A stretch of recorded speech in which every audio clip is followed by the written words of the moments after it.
Welcome to the Smoke Pit, a place where veterans come to hang out, talk straight, and cut through the bullshit across party lines, just like we did in the military. My name is Katie Torback, 5051 Veterans President. Money in politics has created a system where political power attracts wealth, not representation. A handful of wealthy donors dominate funding streams. Dark money hides who is actually influencing elections, and candidates spend more time fundraising than actually governing. This is not theoretical. In the 2023-2024 election cycle, roughly $24 billion flowed through federal politics. Over $1.9 billion of that was dark money, designed to avoid public scrutiny. And about 80% of Americans say major donors have too much influence. So let's stop pretending this is a minor flaw in an otherwise healthy system. This isn't democracy functioning poorly. This is democracy structurally distorted. And tonight, we're not just talking about theory. We're here with Mayhem, the co-founder of Money Out of Politics, and with veterans from across the country and across the political spectrum to have a real conversation about where we are, what's broken, and what it's going to take to fix it. So I'd like to welcome Mayhem. Thank you very much, Katie. I appreciate being able to come on here and talk to you guys as always. Looking forward to digging into a little bit of the history of money in politics. Believe it or not, most people just know about Citizens United, but it does date back all the way into the 1800s. So we'll get into that a little bit. Looking forward to the conversation. My name is Brian. I'm with Massachusetts 5051, a writer and speechifier, and I am here to learn about money out of politics because I actually don't know much about the legislation or anything about that. So I'm here more to be educated than to educate. Hi, everybody. I'm Stephanie Money, not associated with the actual topic for today, but I am here because I have some background with legislative and public policy, especially when it comes to veterans and military issues. And I'm here to have fun and discuss with all of y'all. Hey everybody, Sergeant First Class Retired John Moses, here to have a great discussion with Mayhem and the rest of the team. So smoke if you got them, and I'm going to pick Nick to go next. Smoking lamp is on Nick. We got Rowdy. Oh, hi. I'm not Nick. Rory, 5051 Vets, Comms Director, Army Veteran, Fort Bragg area. Yeah. Hey y'all. Hannah here with 5051 Vets and Common Defense. Hey, Sam Gibbons, State Liaison for 5051 SC and candidate for South Carolina's 2nd Congressional District in the Republican primary. We're to learn about money in politics because I'm about to be asking for money in politics. So I don't know what happened to Nick. I hope he comes back because, but last but not least, I do want to introduce Carl with Crayon Box Politics. He is our partner in this space in the Smoke Pit. So, oh shit, Nick's back. Nick, introduce yourself, and then we'll introduce Carl. Hello, thank you. Sorry, I'm out in the middle of the desert on an iPad with 5G, not Wi-Fi. So my name's Nick. I'm also like Brian, here to really learn because this is something I hear a lot about, but I don't entirely know that much about. So just want to kind of get educated on the subject as well. So I might be pretty quiet tonight.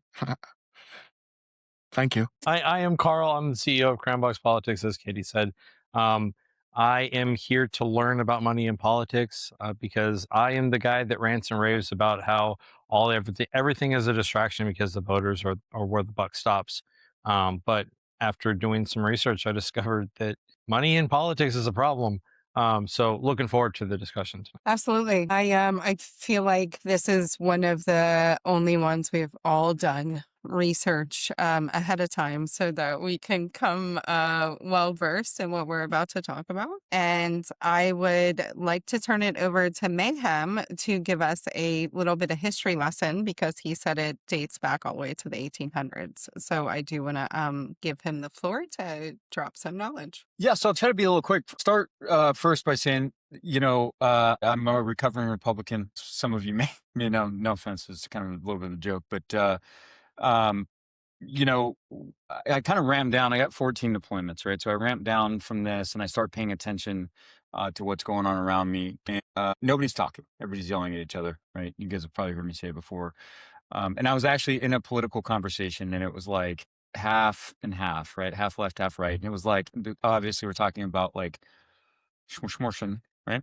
And I mean, it's like just screaming back and forth, right? You're a murderer, you're a forced birther, right?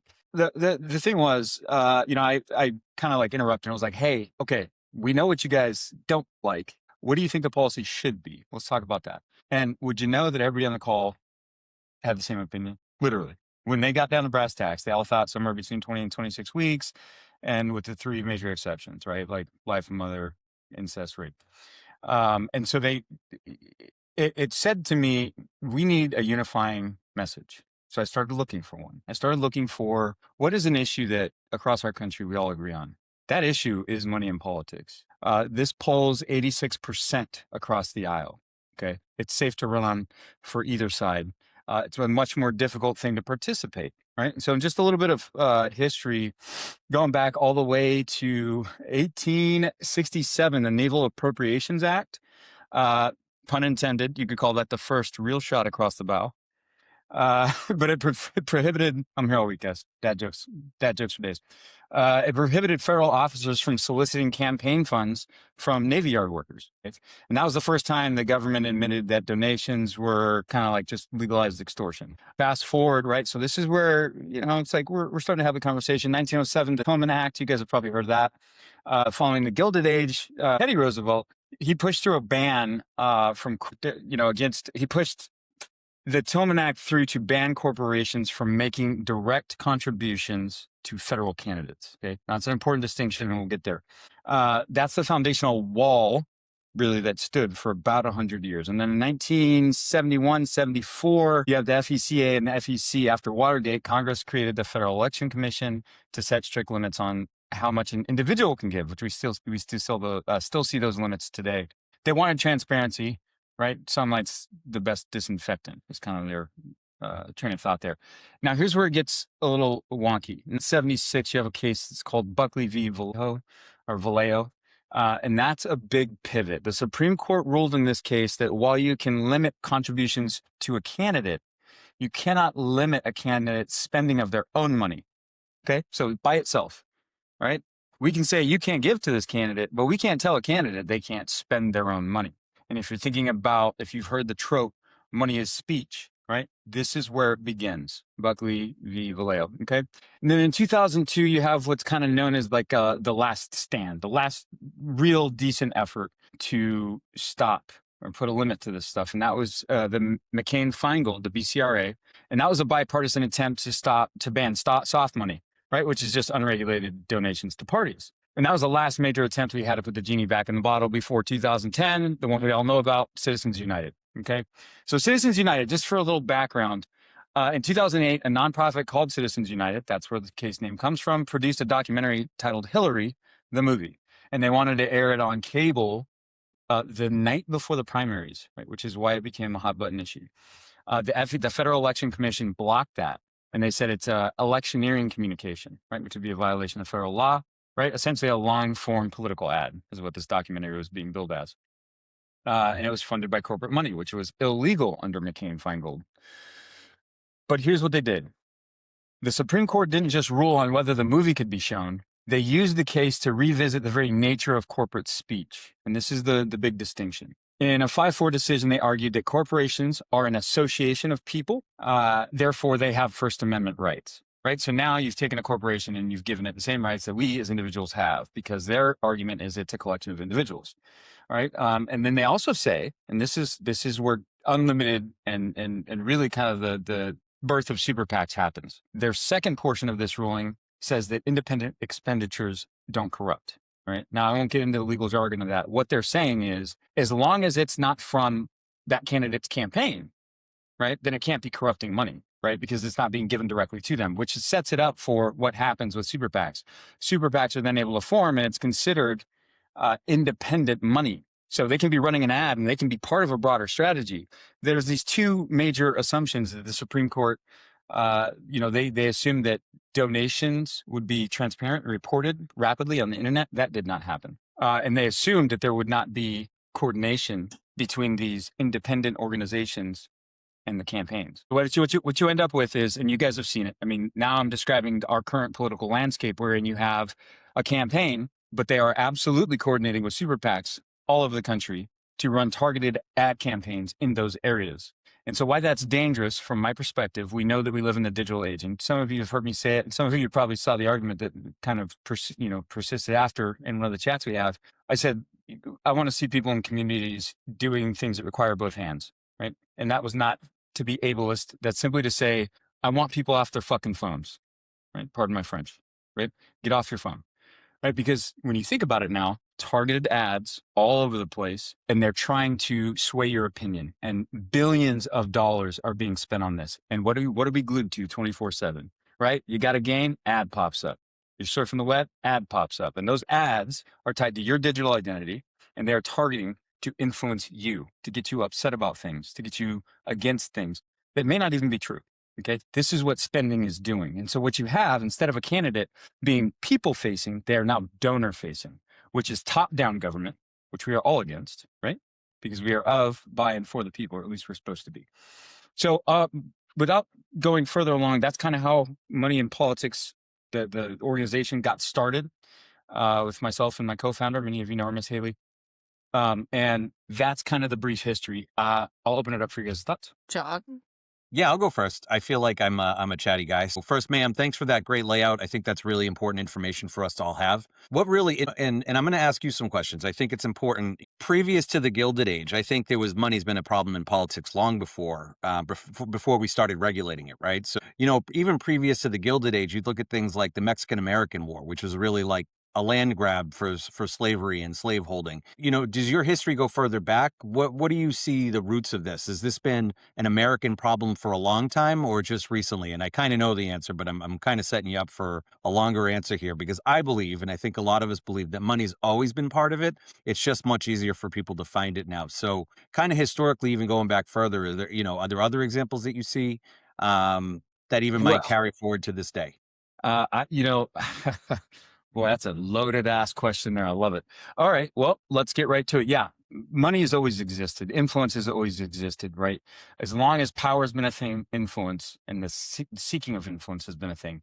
And, when you see, and I forget, I think it was around 600, right? We see the first currency, right? It makes it really easy to exchange, something of value, right? And you're no longer having to carry cartloads to barter ship, right? And I think that's the point you probably started to see problems, right? Because I could surreptitiously slip money to, the senator in Rome, whatever the case may be. In early America, we see it show up differently. This is the birth of race as a concept, and that is tied to wealth. So rather than give up their money, they had an idea, and that idea was, we can separate people based on the color of their skin, and all we got to do is say, you can own land, they can't. You can do this, they can't. This is all political. The 3/5, this is all about political power. So we've always been looking for ways to influence and get people elected into positions of power that suit our needs personally, right? And you see this more pervasive in some of these other layers. So yes, it has always been a problem. But look, if you look at the healthcare system in the United States, another great example. Most people don't know the healthcare system in the U.S. is a complete accident, right? What happened was, to feed the war effort, they put a limit on wages. Right? You can't, because the rich companies that worked in this specific industry could then take all of the talent and all of the workers from industries that they needed for the war effort. So the War Department put a limit on labor. The way they got around that was by offering benefits. Right? And so now, as you see, now these corporations start gaining more power by doing things like this. And eventually you see it starts to hit its mark in 1976. So here's what I'd say. Yes, it's always been an issue. And now the on-ramp we've seen going from, say, 2010, where you're seeing in a federal election about $3.8 billion be spent, to just like what Katie just said, completely accurate, $24 billion in the 24 election cycle, federal election cycle. Wild. Yeah, hi. So I'm gonna comment this kind of like from the conservative side of the spectrum, because I have some skepticism that it's even possible to remove money from politics, and I also have some skepticism that it's even necessarily desirable. So there's a constitutional argument okay, about like what speech is, whether speech is a free speech is given to an individual or to groups of individuals. I mean, I would argue we're all part of organizations, right? All of us within those organizations, we use free speech to fight back against authoritarianism, which is why free speech exists. And I have some severe skepticism and doubt about the idea of a centralized federal bureaucracy of any type trying to apportion rules and regulations for how money is spent. Because imagine any rule, say you didn't have Citizens United and McCain-Feingold was being fully enforced. Well, now it's being fully enforced by Donald Trump. And what does he do with that power? Right? And so to me, like that federal vector is like the thing that is really dangerous, which is why we sort of structure the rules that we do, where we don't want the federal government to interfere with elections like at all. And so I'm curious what you think about that, and if there's other policy solutions that maybe meet that sort of constraint but solve the problem, because I do think money is a problem. It's a question of how you do it that matters. The details are important. I agree with you. I agree with you on that point. It is the details that matter. I'm a big advocate of the idea that we don't need more regulation. We need thoughtful regulation. And I don't think that it is too much to ask, right? We say we don't want the government involved. Well, we don't want corporations running our country either, right?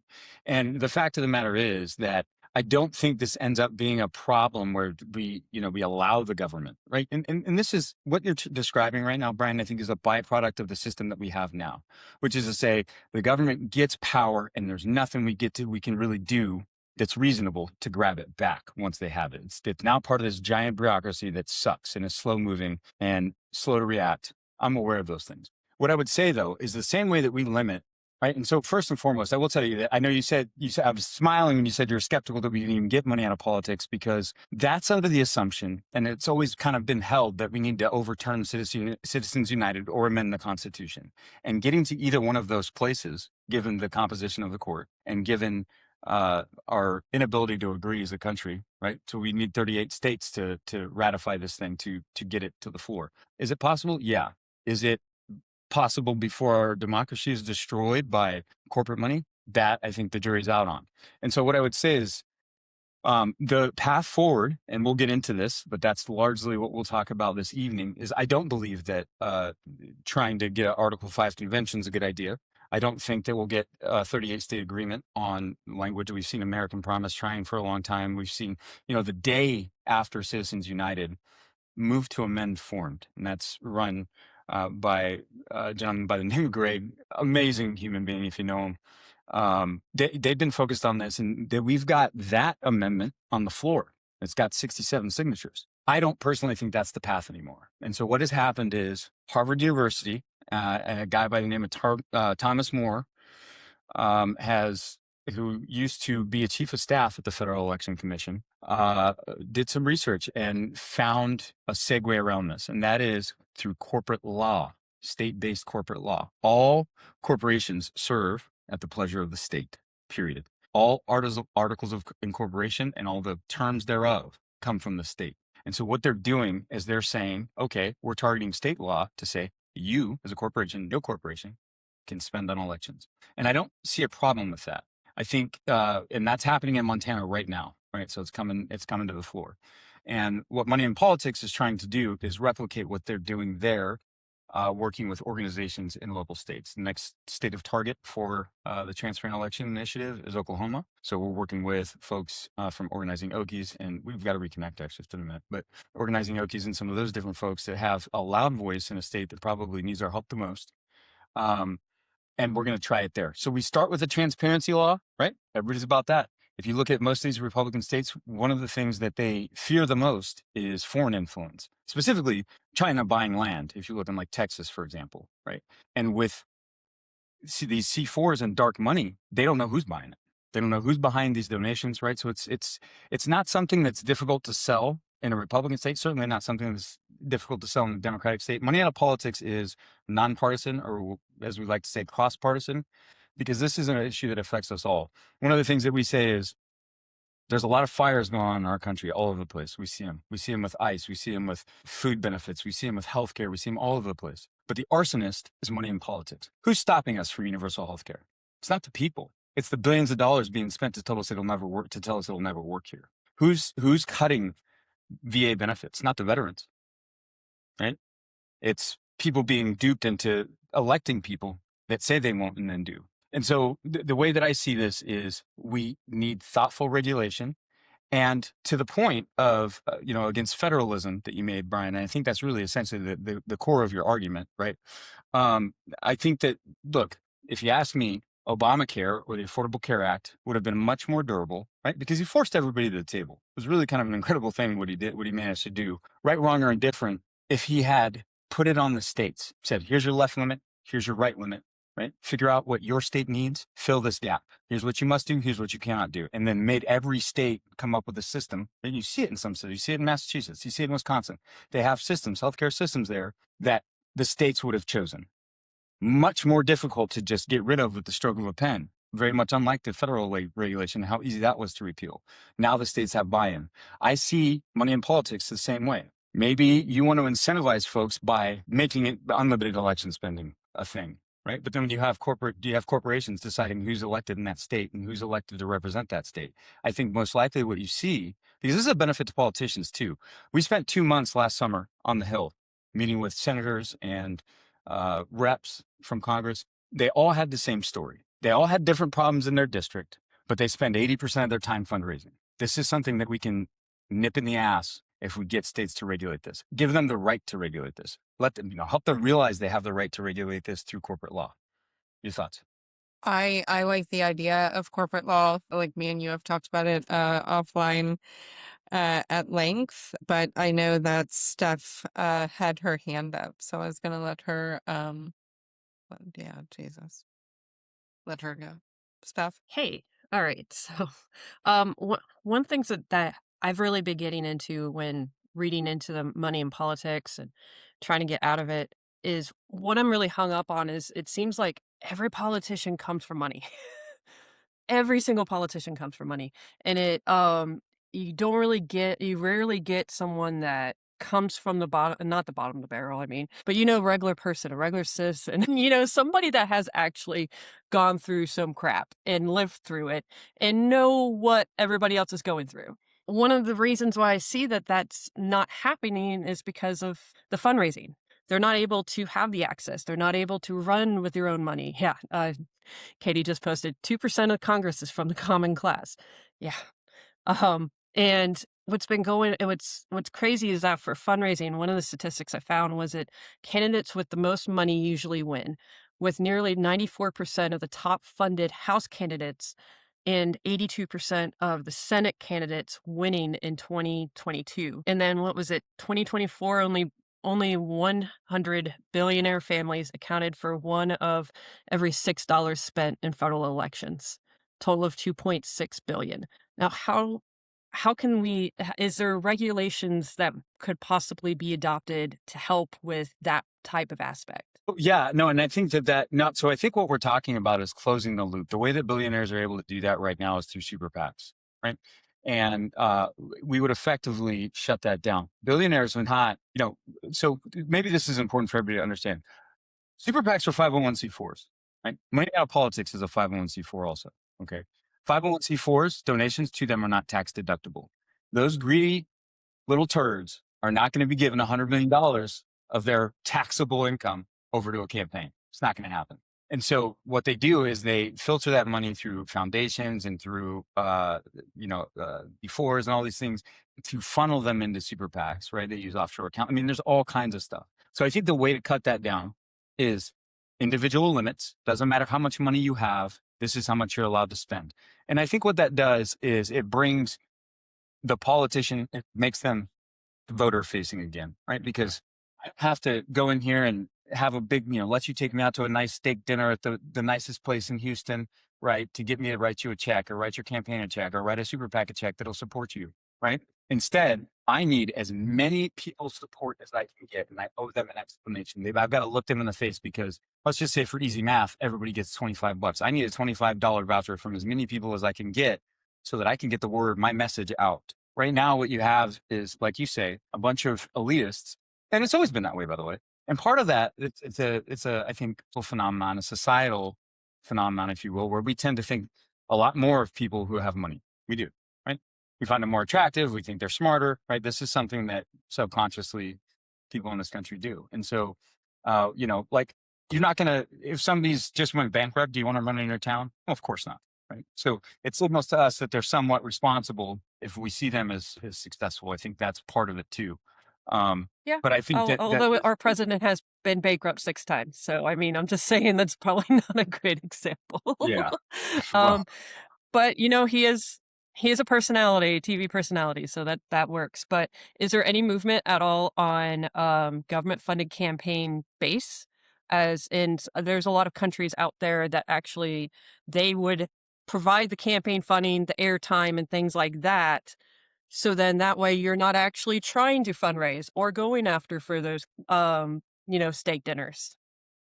yeah. So I think, and I think that's a great point, right? And then this is kind of goes to Brian, to another one of your points when we talk about, how do we regulate this? Because I have the same kind of hesitance about trusting the government with anything that I think a lot of us do, which is you're probably going to fuck this up, right? You're probably going to fuck this up, right? And then how do we unfuck it? It's going to take a million years because it took a million years to get here in the first place, right? And so it's nerve wracking, if the truth be told. And so I think bringing it to the states is a big part of that. That's helpful to keep it out of federal hands, so that you at least have the option to move somewhere that doesn't suck. You know what I mean, or that is more in line with your values.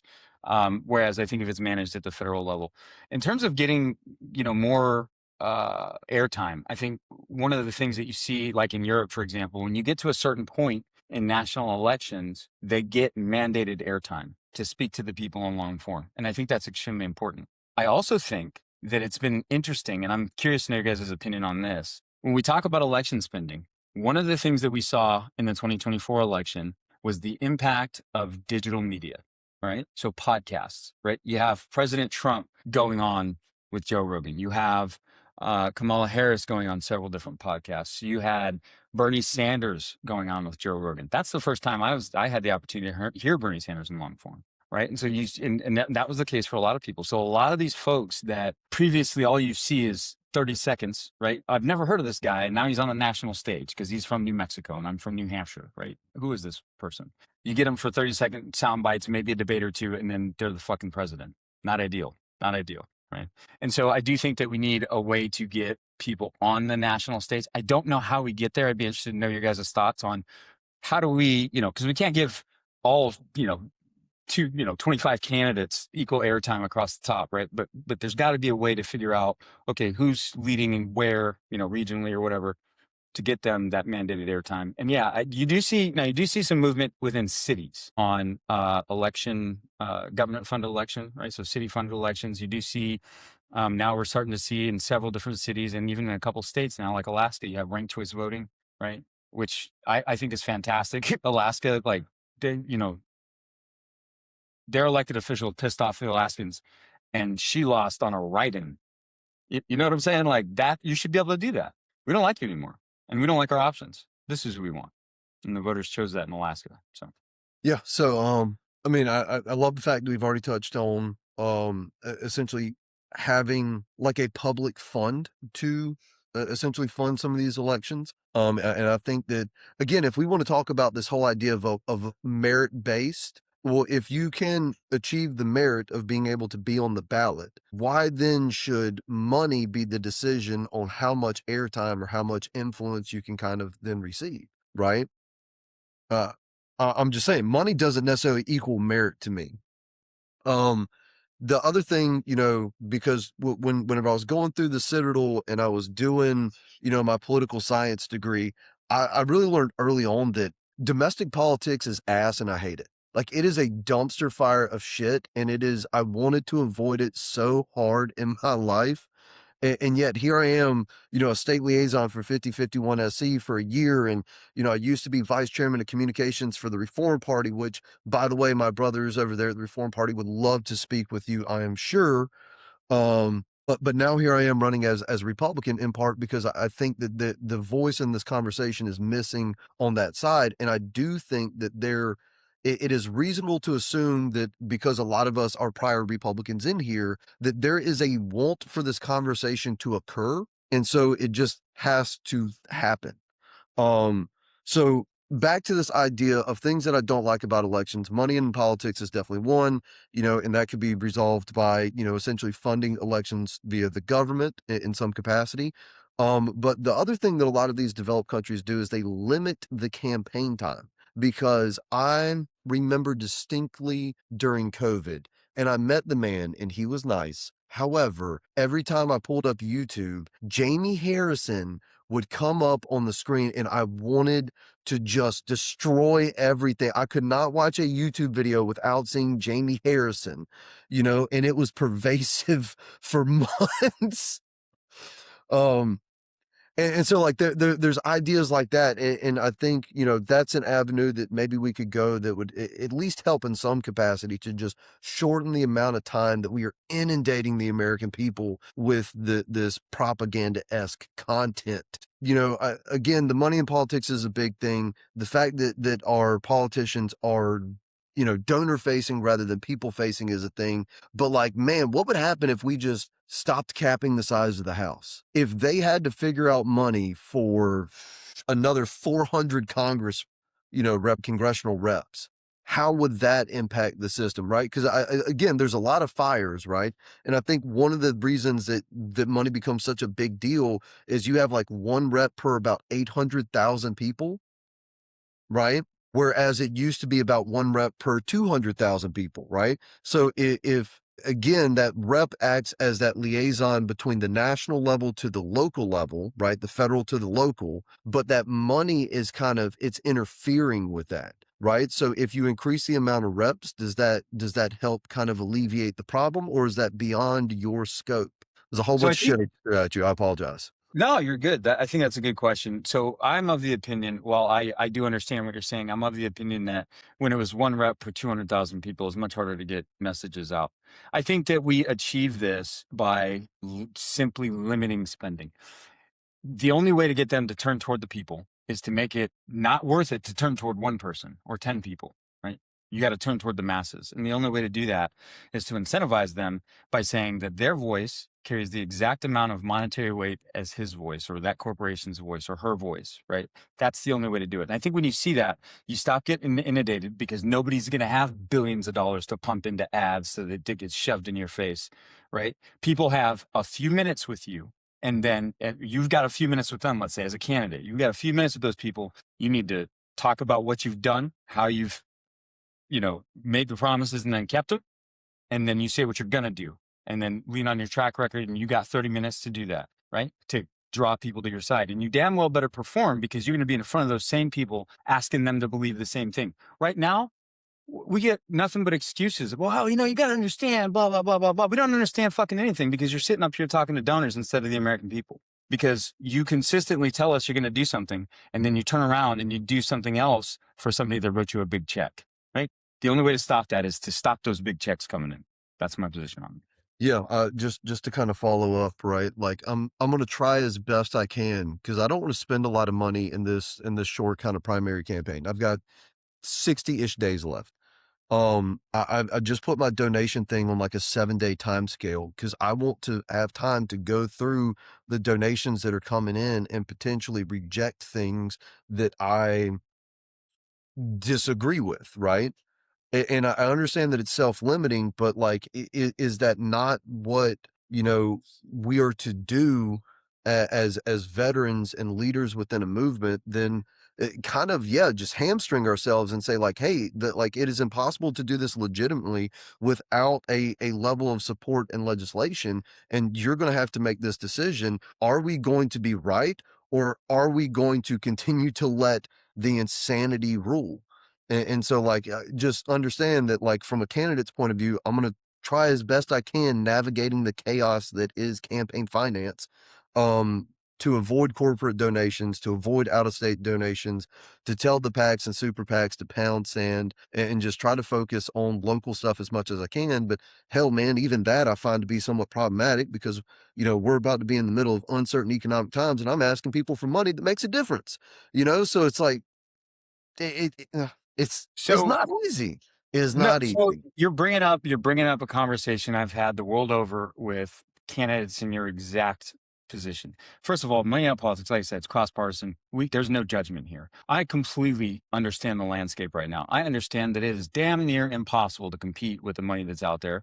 And if you're taking donations, corporate donations, right, and but you're responding to the people, that's the system we're under. Our job as the people right now is to find those candidates, support them, vote for them, get them elected, let them do their work protecting us in Congress while we pass these fucking laws, because that's the only thing that's going to change this. We've got to do our work here at the people level, at the local level. We've got to get the right people in. We've got to start targeting this corporate law, because we know it's legally sound. It's in line with the Constitution. We need to be, and look, one of the things that Money Out of Politics tries to do, because again, we're not an organization of people. We are an organization of organizations. We are a coalition. And the power of that is, if you look on our website, you can see candidates that have signed the pledge. I'm not going to take, blah, blah, blah, blah, blah. And it's not too hard on people. We're not saying you can't take, but know where your donations are coming from, right?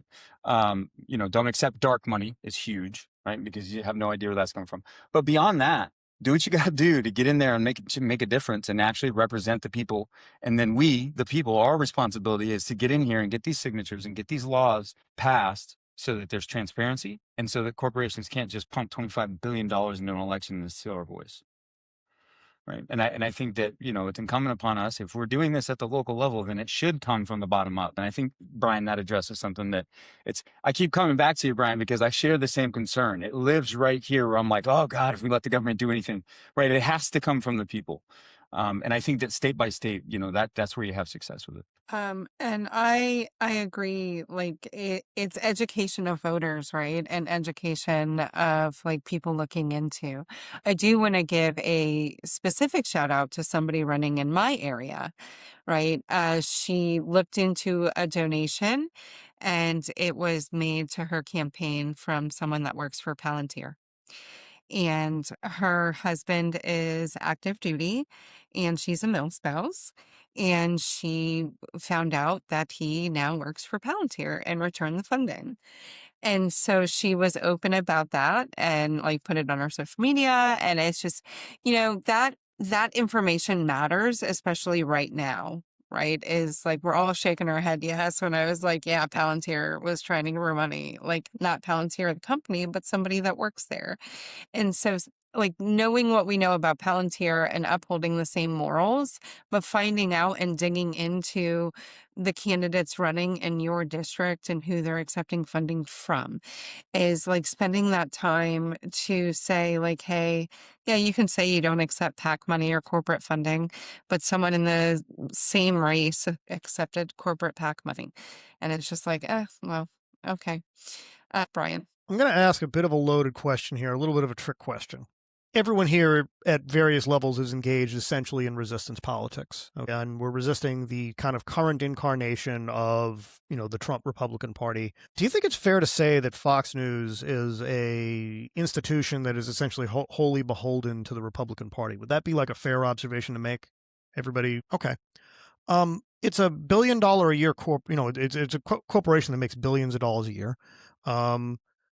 Effectively, the way they manage their press time, they are effectively an in-kind contribution to the Republican Party.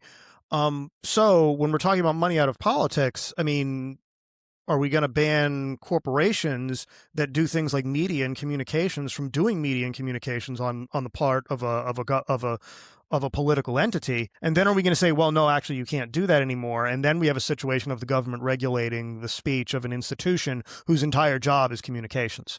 So I'm not a friend of Fox News. I don't want the government banning Fox News, right? And so this is sort of the other thing. Like money fundamentally is fungible, and it will, and it's driven by the incentives of the human beings behind it, and it will always flow to the lowest point. And if you, plop up a barrier that says, well, you can't spend money in this way, the money's just going to slosh into another location because the demand is still there. It's a supply-demand problem. So I wonder if, Mayhem, you had any thoughts on how you might resolve that conundrum? So, I think that's a really, really great question. One actually that I haven't been asked before. And I think that my thoughts about that are that there is nuance to this. I don't mean to make all of this sound simple, right? If we start talking about, and I've looked into all of this and I've come out dumber on the other side, or at least feeling dumber, right? It's like, okay, I'll look into publicly financing campaigns, and then I see all these like landmines in there, and I'm like, oh, you know, maybe somebody's smarter for that one, you know. And then this is one of those types of questions. I think that yes, you know, the Constitution is above all for me. And I think we have to, and this is the difficulty, right? And I think that laws and constitutions are written this way because times change. Good ones are written to be able to be interpreted. I think that it's fair to say that we should be, and we have been up until recently as a democracy, running largely a lot on good faith. We're seeing what happens when bad faith actors get power. We're watching them, right? But it's also exposed all these places where you kind of look back and go, man, I hated that president, but damn, he was part of the good faith group, you know, that was doing good faith shit. He could have been doing all kinds of fucked up shit they didn't do, right? Which is kind of refreshing, but it's unfortunate that we're just realizing that now. So I think that when it comes to things like that, I mean, of course, we can go to the fairness doctrine, right? And we can talk about that. I think accuracy, if you're calling yourself a news channel, especially in the era of the 24-hour news cycle, I think it's important to have something like the fairness doctrine. And I think that it kind of addresses that. But I think another way that we address this is, you know, you can't, I always say if one of my favorite sayings in the world is if you think there's only one way to skin a cat, it's because you're a fucking idiot. Okay? There's so many ways to do so many different things. And if you know, look at the border, right? We know the things you got to do. Fucking secure the border. We need more magistrates. We need a little bit more funding and more patrols on the border. We need a faster path to citizenship for our neighboring country, right? It shouldn't be a 10-year wait for somebody to come over here and be a tax-paying like contributor to society, right? If you make it so fucking hard to become a citizen or apply for citizenship in the United States the right way, people are going to jump the border. That's a fact. There's like 5 things you got to do, and we would have this shit handled. They don't want to do it. Right. And it's the same thing with the questions like what you're asking, Brian. We don't just get to say, all right, corporations, you can't spend money anymore because money's not speech, and then ignore these other glaring issues. I think they all have to be addressed, right? Hey, let's limit funding state by state and then introduce state by state fairness doctrine, right? Federal mandate. Hey, you know, this isn't going to fly. You can't outright lie. You can't misrepresent facts. You have to state, you know, this is an opinion piece or, you know, an editorial before you go on to state your opinion. I mean, there are all kinds of ways that we do this. I don't claim to have all the answers. In fact, I would hate to be the one responsible for coming up with an answer for the country. I think state by state, almost always, outside of human rights, you know, if this is something that has to do with like, yeah, you know, it's a matter of opinion, how much should we allow the individual to contribute to a campaign or the corporation to a campaign? But we have to have those conversations. But I think state by state's the way to do it. So I got a kind of follow-up observation. So, I mean, obviously I set up Fox News for that because I think, you know, it's a prominent example. We all hate it here, I think, for the most part. What about, like, say, someone like Tom Steyer? He's an environmentalist. He's also a billionaire. And so he spins up, like, all these newspapers, and they talk about environmental issues, and it's just really big for him. And it's a passion project for him. It's something he cares about, and he puts money on it. Do we say he can't do that, and he can't do, like, issue-based things? Like, there's just a lot of things that happens in the weeds, and this is where it starts to get dangerous. And this is really where my skepticism comes from. Like I don't think I'm having difficulty on how we even define the problem and where we put the lines. And I'm not even sure there's a theoretical framing. What we're doing is we're saying, okay, we don't like this, so we're just going to regulate that. And then, oh, we don't like that, we're just going to regulate it. And it's going to be like whack-a-mole. And like the desire for influence is there because this is a black market problem. Like you have a market. There's a market for influence. And that demand is going to flow somewhere. And it's just a question of what the path of least resistance is for the money. So I think, I find this, and I don't mean any offense by this, but I find this to be like an argument that doesn't stand up to scrutiny because of the fact that there are so many places already doing it, right? Like you have systems in the UK that we can look at. Look, we're constantly told that will never work, but that is almost always the billions of dollars talking. Doing away with slavery will never work, right? Allowing women to have their own bank accounts will never work. Right. Like all this bullshit we've been, smoking's fine. In fucking 1950, your doctor could hook you up with a cigarette right there in the exam room, you know? Oh, that's fine. It's not bad for you, is what we said. So I think that, this is one of those things I think it's very much one of those things where I think we can address this thoughtfully. I think that absolute, but I think the problem, and I think that maybe the source of the angst that you and I both share here is that this stuff's been coming from the top down for a long time, and that's why it sucks. Right before, think about prior to 1970.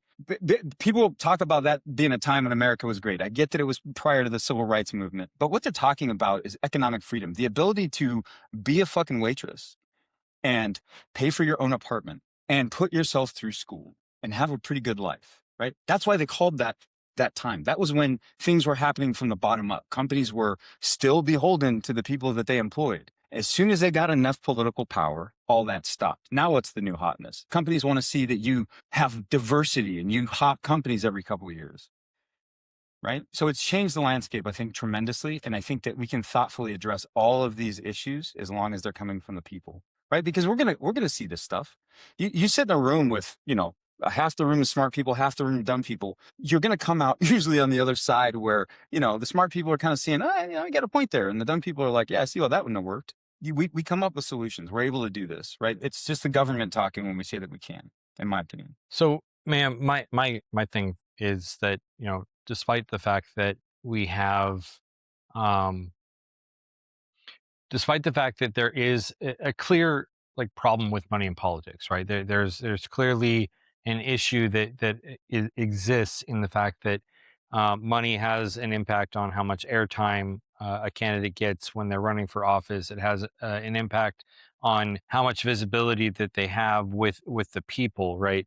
I would almost say that the situation in Alaska is evidence that the money in politics isn't necessarily the biggest problem that we have.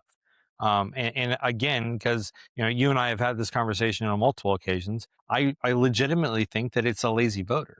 And on top of that, I think that it's also a lazy candidate. Right? It's easy for a candidate to go out and say, "Hey, give me money," and then use that money to put themselves on TV because they don't have to get out of their car and go knock on doors, right?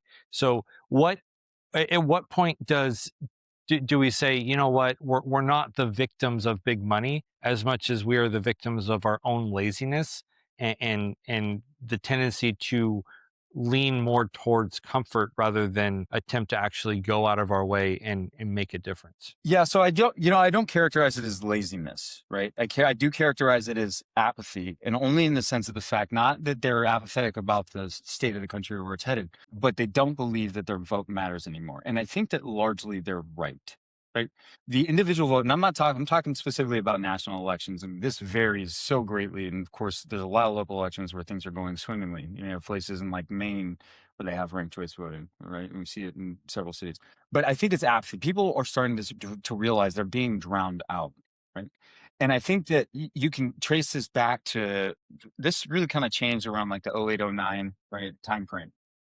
And so again, I think that right now our tendency, one of the things that I live by, there's a million CEOs out there. My father-in-law said this to me one time. He said, there's a million CEOs out there that a company will hire that come in and they have great answers, but they're not answering the right question. The key is to start with the right question. And so I think what we see when we talk about money in politics, when we talk about voter apathy, what we're seeing is we're saying, well, we just got to get the voters motivated. Right. But the voters being unmotivated, right, is a byproduct of them thinking, okay, I'll go out there and vote. And it doesn't fucking matter because somebody's pumping billions of dollars into these elections and no one's listening. Right. And everybody's stuck in their phones and they start to believe the nonsense. I mean, how many raise your hand if you've got a family member that has hit you up on many occasions with some shit that you're like, how do you think that this is true? Right. We've all got one or several. Right. Like just they hit you up and like, what do you think about this? Do you have any insight? What's the government told you about this? And it's like, first of all, the government doesn't tell me shit. I'm a cook or whatever the case would be. It's like, what do you mean? That I think is, and so when we see shit like that, what we want to do is address those specific issues. Let's get out here and educate voters. Let's get out here and XYZ. The problem is that these people have been conditioned over the course of the past 25 years, 15 at least since Citizens United, and probably prior to that, to start really kind of believing that they've been banging on the door and nobody's answering because these people are looking at donors. They're not responding to voter needs. Things have not been getting better. The wealth gap is increasing. Taxes go up. They just proposed a $1.7 trillion Defense budget up 8% from last year. Heaven forbid we, dump a couple billion into SNAP. I mean, come on. That's why people are discouraged. So I don't think it's apathy. And I think that I think the arsonist here is money in politics. When people, I gave this talk in Oklahoma City, and that talk was about dignity, right? And people have to have dignity. They have to feel like their voice matters. They have to feel like their work matters. They've got to have something to fight and live for. And if they don't have that, and if they feel ignored, they become apathetic, right? People, shit gets hard. People give up. I mean, that's kind of what happens. And so I think the arsonist here is making sure that people feel included. They feel heard. They feel like they actually have somebody up there fighting for them on the hill. And as soon as people start to feel that, what you'll start to see, right? Like you saw in the 90s, I can't wait to get to the booth to vote that motherfucker out, right? They're kind of the same energy we've got right now. You saw that across the country in all kinds of pockets when they were unhappy. But now they're realizing that these people that are funded by billionaires get reelected anyway on name recognition. Well, so I would counter you that the problem is not the fact that these politicians have so much money and they're able to just get themselves reelected, because at the end of the day, who's casting the vote? We are. And so what I think that the issue that needs to be addressed is like you said, you hit it on nail on the head, voter apathy, right? The voters don't feel like they're being heard, and they don't feel like they're being represented on Capitol Hill. Yet at the exact same time, every single time there is an election, they will typically vote for the incumbent. Regardless of whether or not they think the incumbent is good for them, they will vote for the incumbent because of either A, party line, right? In the case of Nancy Pelosi has been in for centuries now, and she doesn't seem to be leaving because she makes money for the party. And so the voters, no one will run against her because the party won't support anyone who goes against her, and the voters won't vote against her because,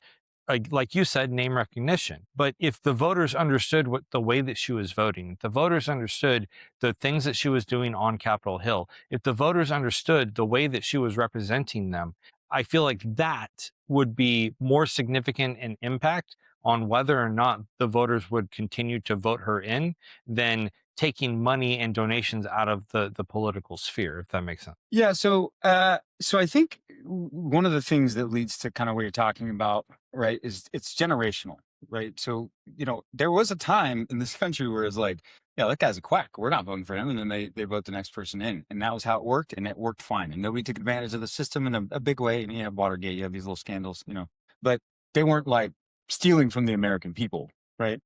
Not to the scale that we're seeing now. Right. And so I think that you had a time when voting mattered and it was going great. In the 70s, you have this huge spike and money starts to play a much bigger role in elections. And so now you have the people that raised us, that generation of people is a generation of people that would vote Republican, get pissed, and then vote Democrat, and then get pissed and vote Republican. And they swung back and forth like that. The problem is that nothing fucking changed. Things continue to get worse, right? That's, I believe, where the apathy came from. You had a generation of people that encourage their kids to vote. That's our parents. Our parents come out, they vote their asses off. They switch back and forth between parties to try to get somebody who will do something without kind of realizing that money is sneaking in and taking control of these elections, right? And so now we are at a point of serious voter apathy because it doesn't matter who you vote for. Let's be honest. Did we not just see Cory Booker with a $5 million fucking donation from APEC? I mean, so now we're at a point where if people do vote, they vote definitely no, right? Or they vote, against the lefty liberal, right? Or for the racist, pick your poison. It doesn't matter. The point is, we're not now electing. So the baseline has been bad for a long time, right? We've got people from both sides of the aisle taking money all over the place, not representing the people they were elected to represent, period. That's what's going on. Yeah. So, I mean, I guess my last point is to the fact that would it not be, and I keep planting my flag here on this hill. But would a more informed, more well-informed voter base, like electorate, be a better counter to money in politics than going state by state and trying to introduce these laws, which would eventually get voted on by people that are bought by the companies that they're voting on passing bills to end? right? None of that makes sense. So if the answer is we need to take money out of politics, which I agree, then are we attacking it from the right angle, or are we focusing on the wrong thing and allowing our feeling of victimhood to shape the way that we approach this problem? So I think you're looking at this through a uniquely American lens, which is pull yourself up by the bootstraps, rugged individualism that simply never existed, right? We talk about like pioneers running out to the Wild West. The army was murdering indigenous people to clear the way for them. All right, there's just not the American cowboy out there with his fucking rifle defending his land. It's not what happened. Similarly, I say here that we don't that rugged individualism that we tend to believe, right? We look at this and we say, well, it's just voter laziness, and all we got to do is just this. And I think that in the 70s, the 60s, that was true. I think right now, if you think that you can get enough federal support to pass fucking anything, we can't even get the TSA paid. So I think it is absolutely incumbent upon we the people, yes, but we have to regulate this because the system is captured, guys. Let's not forget the inauguration, the blatant set of billionaires sitting behind our president, one of whom just paid $75 million for potentially the worst film you've ever seen. Okay. An outright bribe, if you ask me, and many other pundits agree. All right. So we have to get that capture out of the system, right? I think that there was a time, John or Carl, where this worked, right? Where we could have said, we just got to get in here and kind of put in some work. But these laws are having success, and we have a lot more success getting things done locally, I think nationwide on average, than we do nationally. And because Carl, I want to believe in a more informed voter base would like change this country. However, you have to think about the voter base as it sits, right? Mayhem talked about it. You have the boomer generation, and Mayhem, this is where I'm gonna wholeheartedly disagree with you on that generation and them flip-flopping, trying to vote for a better future. I think that generation flopped specifically to vote for a better future for themselves. And what I mean by that is making themselves more wealthy. My own father is a shining example of this. He was in a union. He voted Democrat till the day he retired, and then he became a very far right conservative. And so when we're talking about informing a voter base, how are you going to do it with Gen Z? Studies show our attention span is 7 seconds. Everything like short films is how that generation learns, or it's how they consume their information. So when you're talking about trying to educate our voter base while we're decimating the education system across the country, I live in Florida. We don't believe in books anymore. So are we just going to do it through TikToks or Instagram Reels to educate Gen Z to get them to vote and be well-informed voters? And that's my pushback on that is how do we get a generation that thinks politics is entertainment, because that's what we've made it. We have made our political system entertainment for the world. It's not, policymakers out here making decisions. It's who can make the most outrageous comment to get on TV and get the short clip and the views. And if we're raising a generation, our children's generation, that thinks that that's normal, like how do we go back to an informed voter base that thinks politics is not reality TV? Like the government should not be on TV every night. Like I remember when we were kids, like you never saw politicians on TV unless it was something serious. Like now we see them every day and it's something outlandish. And so that's my one pushback on that is I would love to see an educated voter base as a policy person. I'm sure Steph would love it too, so that we don't have to explain stuff word by word what things mean. But I don't see it in today's society. And so therefore I also contend that there will always have to be money spent in politics for them to get their message out, especially to the younger generation. I'm here for the government, funding it, but money will inherently have to be built into that system. John's had his hand up forever. Good. Yeah. So before John goes, real quick, Katie, you're asking the right questions, right? I think that those are the right questions. I don't disagree with the problem of money in politics, but I think that we're asking the wrong questions when we focus on money. I'll agree with that. 100%. Yeah, so I think I'm gonna get on a soapbox here for a second and just make a comment. I think most of the people on here understand that rights are given by God, enumerated by the Constitution. So for me, when I talk about things like regulation and corporations being people, why am I getting that look, Katie? Katie has a look. So anyway, but corporations, right? When we talk about the corporation as a person, I have a business, right? And corporations really can't represent all of their employees. They can't represent the bulk of their employees. They only really represent one thing, and that's the officers of the company, the board of the company, and they're there for the benefit of the company, which its values are profit and survivability and other things that are not necessarily compatible with democracy, right? With freedom, with those rights that are God given. So I never really understood that whole argument that unless you're polling your entire company and getting some kind of voice. And we can say, companies, you can vote with your feet, you can go somewhere else. But if there's only one employer in a small town in Tennessee, that's who you're working for, right? And so I'm going to actually share this screen really quick. So when we talk about regulating this and getting money out of politics, we are talking about, maybe educating the electorate. It's really important. But how are you going to educate somebody out of this kind of stuff, right? So this is GEO Group. So GEO Group is a private prison corporation, right? And so they've spent about $4 million. And I look, so there's other companies that do this too. They've spent just about $4 million there and probably another $4 million or so in just lobbying, right? So these are one of the top money contributors in the country. Now, in order for this to be profitable, that means after they spend this money and after they spend capital to build prisons, and then after and after and after, there has to be a profit at the end of it because that's what companies are built for. They're built to make money for a small amount of people. And what does GEO do? They give money. Most of their money went to Department of Homeland Security and ICE and appropriations, and they are out there the ones pushing for people to be arrested and detained, to loosen the rules. And I also have a nonprofit, I don't want to name it here, but I have a nonprofit that helped Afghan refugees, right? And so what happens in it doesn't matter what we vote, because what is going to happen is this money is going to override that vote.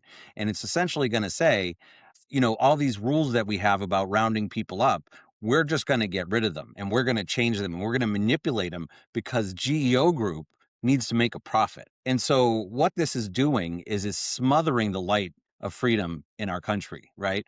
They're getting per person detention fees. There has to be enough people detained to make GEO profitable for resale or whatever their purpose is, to make a bunch of people billionaires. So while I understand the argument about, regulating can become heavy-handed, it can become this, any of those kind of arguments, I do understand that. But if you are actually not regulating and you're not looking at this in a way that the most important thing are those fundamental freedoms that are granted by God, enumerated in the Constitution, and this money is being used expressly to limit that in people. So it doesn't matter if you're a citizen, you have rights. It doesn't matter. When you're in somebody's country, you have human rights, not just because God gave them to you, not just because they're enumerated, because it's the right thing to do. And money like this in politics buys politicians. And I'm actually going to scroll down. I mean, look at where the money is going, right? They also, two companies gave $500,000 each to an inauguration fund, which we can't even track, right? There's no public reporting on where that money is or where it's gone. That kind of money can be regulated, and there are solutions that we can, and I hope we have great ideas to figure this out. But until we get this kind of money out of politics, I really fear that the whole concept of freedom in America and people's choice, because we are not choosing things like this, are really just muted. So thank you. That's just a comment. And if you want to comment back, Mayhem, I would appreciate it. No, I mean, I don't disagree with anything you've said. I mean, these are huge problems, and I fully disagree with you, Carl. I absolutely think money in politics is the disease, and I think that the proof in the pudding is all the change that we were able to affect, and even the number of one-term presidents you saw, byproduct of voter power, right? A demonstration of power. And as soon as the floodgates opened, I think that stopped, right? And now we have what we have, and it's not going to get better until we solve this problem. That's my opinion. Hey, what's up, Mayhem? Thank you for being here and talking about this topic, man. It's something I personally dig a lot, and well, suffice to say, I think you and I are pretty aligned on this, so it's not going to be too much hardball. But I do want to touch on a few points before I kind of ask you a question, because it's a question as well that I've wrestled with a lot, right? I've been wrestling with a lot lately. But before that, like, look, when we talk about a few concepts, one is, the American voter being uneducated, right? A democracy cannot function without a well-educated, voting base, right? I think most people would agree with that. There has been a war on public education, in my opinion, since the 70s, right? With consistent defunding. And it's gone into fucking hyperdrive in the past, whatever you want to call it, 8 years, 10 years. Well, it's a little gap in between, right? And what the effect of that is honestly, you cut funding to schools, right? You demonize teachers, you demonize intellectualism, or whatever you want to call that, right? And you get what you get, right? You get, people looking at Trump like he's some big brain fucking genius out here. When you look at his tweets, it looks like a drunk uncle, right? I mean, that's what we're seeing. And so like, there's obviously some gap between what we used to consider, a competent statesman versus, what we're seeing today. Right. And I think there's a few other things like, look, I do think the 24-hour news cycle played a massive role in this concept of politics as entertainment, right? And our country is suffering from that. This is an epidemic. We've seen this before in American political history. So I do have hope, right? The Gilded Age specifically was fucking bonkers. Tammany Hall era was fucking bonkers. I was very lucky to have some awesome professors to talk through political history with me at a very granular level. And, I think that's what we're seeing now, right? Is that kind of Tammany Hall era, Gilded Age era of, mudsling, talk shit, it doesn't really matter. The ultimate end result is the working class is going to get fucked. Billionaires are going to get what they want. The good thing is when I look at that is, that gave birth to the progressive era, right? And we got things that we take for granted now, right? And I don't want people to be confused when I say progressive era with the modern connotations of that, right? But there's some commonly held ideas that we have now that shouldn't be thought of as a given. 8-hour workdays, weekends, 7-year-olds not dying in mines type shit, right? These weren't the norm in America. And hell, frankly, I mean, you still see a lot of that stuff where it's not the norm across the world, right? So we have to remember when we're thinking about the consequences of concentration of wealth and the disenfranchisement of voters and what that means, right? The other thing I do want to kind of bring up with Carl, because I do understand your frustration. I have a similar frustration that there's some voter apathy here, right? Or lack of education. That being said, that's extremely difficult to do a fix in a short amount of time without addressing the root causes that Mayhem, I think, is talking about now. Of there's no impetus politically to change this, right? And there never will be unless we take the onus upon ourselves to push politicians and to push the government to essentially enact legislation that prevents, just the outright buying of politicians, right? And I don't think that, educating the populace is just not something that happens quickly, right? Civics education fucking sucks in this country. I think Sam mentioned that earlier in the chat, and I couldn't agree with you more, right? It's mind-blowing. I'm very lucky I went to a Department of Defense schools growing up. My father served, my father was a civilian servant. And I got a phenomenal education in England, right? Fucking phenomenal. Things that I thought were common knowledge about the way the government worked, or just in general common knowledge, I didn't realize were not common knowledge until I joined the American workforce when I came back to America, right? And it hit home when I enlisted, right? That's when it really hit home. And it was like, holy fuck, how did you guys graduate high school without knowing this? Right. It's reality, right? And it shows just how bad our public education system is. Right. And that's not a quick fix. Right. What is something that can happen quicker, or at least incremental and piecemeal, and which I agree with you, Mayhem. I did some digging on, your kind of legislative tactic of going state by state, what they're doing in Montana. Love to talk to you offline about Oklahoma. It's where I was born, have a lot of friends there. I think that's the way, right? For me personally.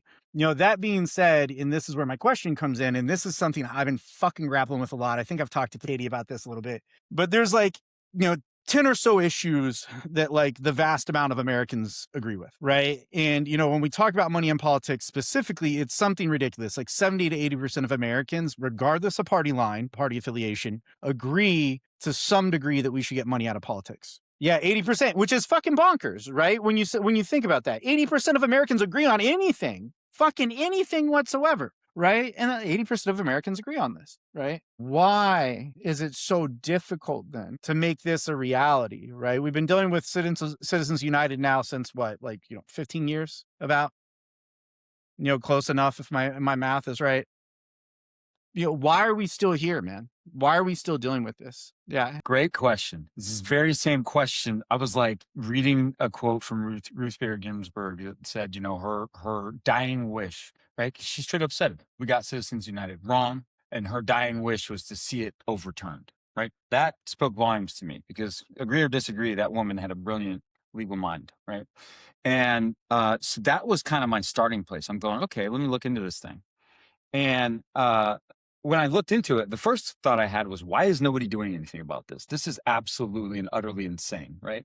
And then I started digging into this space, and there's tons of people that have been doing tons of shit about this since the day Citizens United, like I mentioned, Move to Amend was founded that very next day. When I was on the Hill last summer, this was very much the question I had. Every single lawmaker and every single office and their chiefs of staff all said the same thing. We spend 80% of our time fundraising, and it fucking sucks. And just to share with anybody who might be watching this, right, give you a little picture, right? It's something that I didn't really quite understand. But you go in there. So first of all, if you're a candidate and you get elected to the national level, you and your selected members of your staff, probably your high performers from the campaign, come with you to Washington, D.C. With their families, they take them there. If you do not stay in office, those same families get uprooted again and they go back home, right? And also, they're out of work. They don't have a job anymore, okay? So you got to understand these chiefs of staff, as it were, are responsible for these families, right? So their fundraising efforts are directly tied to whether or not these people eat, essentially, okay? So that's the first thing. The second thing is everybody's afraid to break the fucking system, right? Well, if we can't raise money, how do we get elected? How do we protect our job, right? And then, I go over and listen, I even came across a fucking feud. We had one member of Congress that had put forth a bill about regarding getting money out of politics. A very good bill, right? The chief of staff from this other office was saying, yeah, man, we'd like the bill, but they'll never vote for it because, they've got censure against this other politician and they just, anything that's got their name on it, they won't vote. And I'm like, are we fucking seven? Because you're making $186,000 a year. Okay. And by the way, this is one of my big passions, and you guys will get this as vets. Okay. You mean to tell me that we send people to Harvard, Yale, Princeton, and then we elect those people so they represent us? And you go out there, and the best idea that you and these other world leaders can come up with is let's send our poor people to kill each other, and whoever kills the most people is right. That is inherently fucking stupid. It's stupid. It's the very first thing we teach our kids not to do, right? And yet, so, the feuds, the immaturity, right? The political rivalries and everybody being afraid to break the system is why there's been no movement. And because we, the people, have not made it so, right? Hey, you vote for this or you're fucking out. And then let heads roll. Let heads roll. People will start doing what the people, and again, if we get money out of politics, right? They're no longer looking at a little group of high impact donors. They're turning because they need the support of the masses. They will start bending to the will of the people. And that's the point. That's bottom up government. So to answer your question, I don't think there's a good excuse. I think we have to do more at our level. And I think they need to fucking start behaving with some maturity for the amount of money that they make. Pay me $186,000 a year. I can go up there and not do shit myself. That's too easy. But, they do say the warrant officers have the sharpest skates. So I want to kind of go back to Carl's point from earlier. Again, I taught social studies for 8 years to ninth graders at not even the honors level, not the AP level, to South Carolina's kind of lowest level that isn't self-contained college prep. Okay. The apathy is real. It is a cancer that eats at the core of the system. And there is so little ability to affect change. It doesn't matter how relevant I make it to their lives. I mean, to give you an example, I gave my seniors, because I had a government class, and I did a chapter on political socialization, essentially. And I had the students pick an issue, any issue that they cared about. And this was during Black Lives Matter, right? And I have a whole bunch of black students. I said, pick any issue, right? I want you to research that issue, right? We'll do a paper on it. We'll go through some of those aspects, and then write a letter to a representative, or write a letter to somebody in government. Again, doesn't matter who, that you think can affect change, because the goal is to have them and to teach them, like, do you want to write a local representative? Do you want to write one of your state, or, a senator or a congressman or president, or maybe somebody that sits on like one of the executive, again, target it. And I can't tell you how many people didn't even do like the outline research of the damn project, man. And this is a class that is required for graduation. And then I got the school breathing down my throat saying, well, how are you going to get these kids class? Well, they turn in fucking paper is what they can do. So like there is a true apathy in the system. And I very much agree with Carl on that one. But where I kind of diverge on that is, when we talk about money in politics and lazy politicians, I don't even think that it's on the same level as like we're talking about the Elon Musk. We're talking about PACs and super PACs, not politicians with money that can be lazy, right? Like that. Like, I'm not talking about Nepo babies. I'm talking about like the Carnegies and Musk and the people with so much money. They have an insane ability to manipulate the system to their whim. And that in lies the problem, the glaring thing that I think that is worth addressing. And the thing is, not all of this is mutually exclusive. Like, we should be, right, essentially attacking each one of these weak points, right, in unison. And anytime somebody, again, I see it as a line. We're holding a line. We're finding a weak point. We're exploiting that weak point, right? When somebody finds a weak point to exploit, everybody else, that coalition, moves behind that individual for that period of time and pushes that advantage. Then you set and hold firm. And then again, you start poking that perimeter to find where that next weak point is. And then you hit that and you hammer it, right?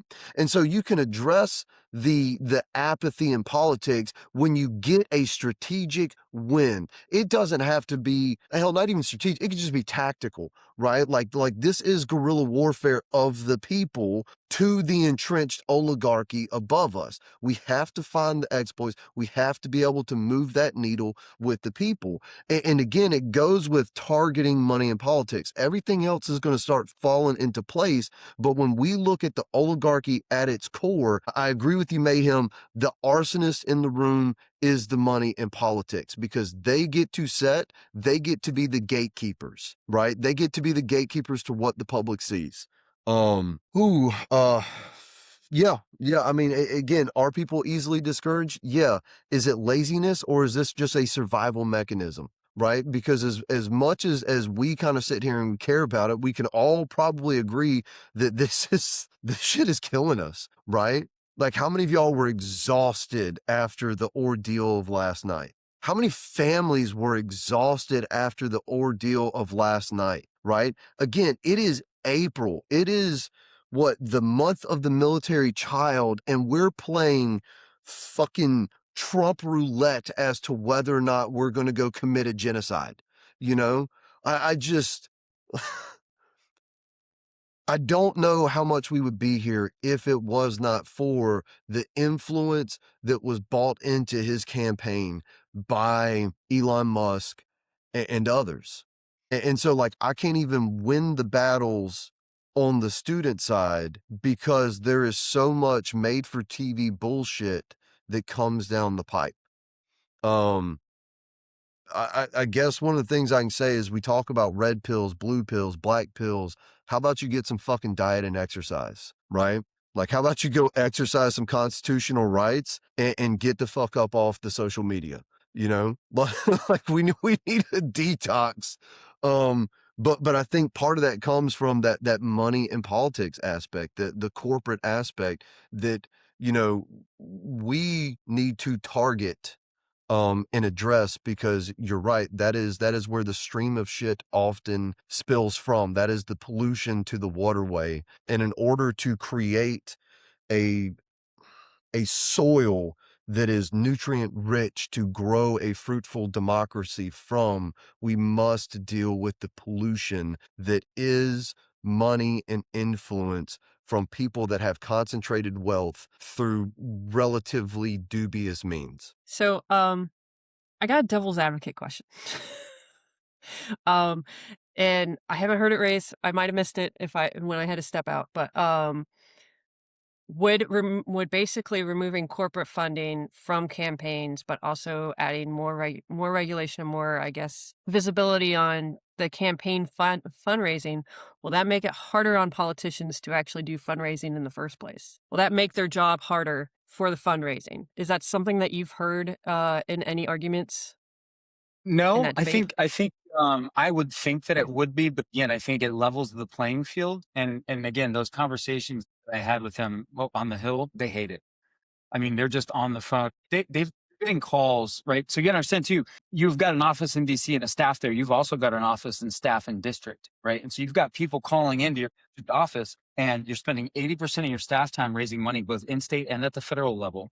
You got 20% of your time left. That is not enough time, and it's certainly not enough resources to address the needs of the people. And so I think what happens is as we reduce spending, they turn to the people. That's the only way that needs get met, right? They have to need those votes. Right now, the way they get votes is not by appealing to the people and then supporting them by defending them on the Hill. The way they get votes is by appealing to billionaires, getting millions of dollars, and then broadcasting this beautiful message about what they're going to do, and then never fucking do it. That's what's going on, right? And so it exposes it so much more cleanly if we get the money out of there and make them go and talk face to face in town halls. It doesn't even have to be face to face. I think it was, I can't remember. It might have been, I can't remember who said it, but he brought up, it might have been Carl or Sam, but when we talked about increasing the size of Congress, you know, I'm working on a platform right now that connects nonprofits, voters, and politicians. Because and one of the things is nonprofits will be able to connect with politicians to solve in-district problems. But one of the requirements for politicians is that they have a fucking town hall that's publicly broadcast to everybody in their zip code online. People can tune in on their phone and see you talk directly to your people. Why the fuck aren't we doing that? It's so easy. I mean, how many times have we seen people tune in and get 1 million viewers? Yeah, I bet you could get 1,000 of your voters on there, but they don't want to do that because it's accountability that they don't want to have. Because our accountability is always to the people writing the checks, not to the voter. There's a few representatives that's done that. I was in Charlie Crist's district in Florida before he tried running for governor again, and he did do that regularly. I believe he tried to do it every quarter. He even used to do it monthly during COVID for everybody, like getting upset about and anxious about everything that was going on. And he even did it over the phone because there's older people in that district that. There's a lot of senior citizens because it is Florida. They didn't understand how to do it on a computer, so they did it over the phone, and they had that set up. And then when he left, it was Paula Luna. I cannot remember her long ass name. Sorry. Yeah, she's got other nicknames. I will refrain from using them. But Representative Luna is she has not done a town hall, I believe, since her first year. And I believe she's a 2-term congresswoman now, maybe 3. I haven't lost count since I've left that district. And it's just wild. Less and less conservatives actually do their districts, and it's really difficult. But then it's also a lot of conservatives the incumbents tend to stay until just recently. So it would be very interesting on how fundraising would go, since there's been doing a lot of flips recently, but it would be very interesting to see how things would go on the fundraising when they have to change their timing I think you'd around. see a lot more.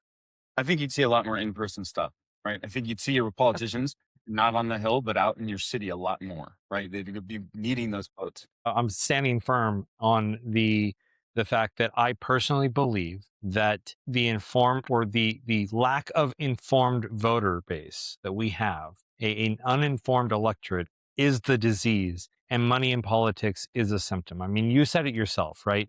We in the 70s we had a fairly active voter base that was fairly informed, that made that made their judgment calls based off of, generally speaking, how their representative represented them. And Katie, I agree. A lot of the boomers were very much self-centered and focused on how is this going to benefit me, and all of that kind of played into the rise of voter apathy, right? And as voter apathy started to increase, it allowed for money to seep into the political spectrum. So I would again say that the voters in unwillingness to be informed about what their representative is doing is the main problem, right? And I would also go back to a point that Katie made. It's like, how do we inform them? How do we make sure that they know what's going on? Well, they have to want to know. They have to have a desire to actually go out and do their due diligence, right? Katie, you've mentioned in the past about how your representative has brought zero funds back to their district. How many people besides you know that? And I'm willing to say, or I'm willing to bet that that percentage of people that don't know that is probably above 50 to 60%, right? So And that is the problem, right? That is the problem, is that the people don't fucking have a clue what the fuck is going on and what the representatives are doing, either A, because they're unwilling to look for it, or B, because they don't care and they're just voting because of party bullshit, right? I think that the biggest barrier to getting people to run against incumbents is the party system writ large. If we eliminated the party system, if we went to ranked choice voting and we allowed for that to happen, I think that what we would see is the voters becoming more informed and money becoming less important. Carl, can I just ping right off that really quick? I do see your point, and I think there's a lot of value in what you're saying. There's also some value in keeping the serfs uneducated, right? Because I think I made a comment there, right? If people really knew how much they were getting fucked, they would be carrying torches and pitchforks and running into the representatives' offices, knocking down the door, because that is a way that change can happen, but our leaders aren't looking for that. So I definitely think there is something to say about, what is it, the mushroom thing? You put them in the dark and feed them bullshit. If you keep people uneducated, they're not going to rise up. Okay, so I want to jump in here briefly because I want to touch on something that we've kind of danced around a little bit and address it kind of directly. Okay, so you guys are kind of hitting on something that I want to just kind of get on the table, and that is that yes, a lack of education is part of it, but I think we do ourselves a disservice if we don't understand kind of where that came from. And so I want to bring up the point that economic conditions have led us to have our parents outside the house. We've got now devices in everybody's hand that entertain them. It's convenient. I've got an 8-hour workday, which somebody brought up. I think it was Logan. I've got an 8-hour workday, probably required for both parents to do that if we have decent jobs, right? Say something that pays $50,000 or more to survive, especially if you're somewhere like Boston. Okay, so you've got that economic situation. So we just, as a society, have much less time for our children, which I think leads into what you see with Sam. But I want to bring up a very important point. Education is failing in the sense of the fact that we're teaching people what to think instead of how to think. You should be able to find any solution to any problem. You should be able to think critically through something to determine whether or not it's bullshit. I should not have my mother, asking me questions about wild shit. And I'm like, just, I've got a little framework that you can use to think through this, right? So these things happen and it's frustrating, but I want to point out why that is.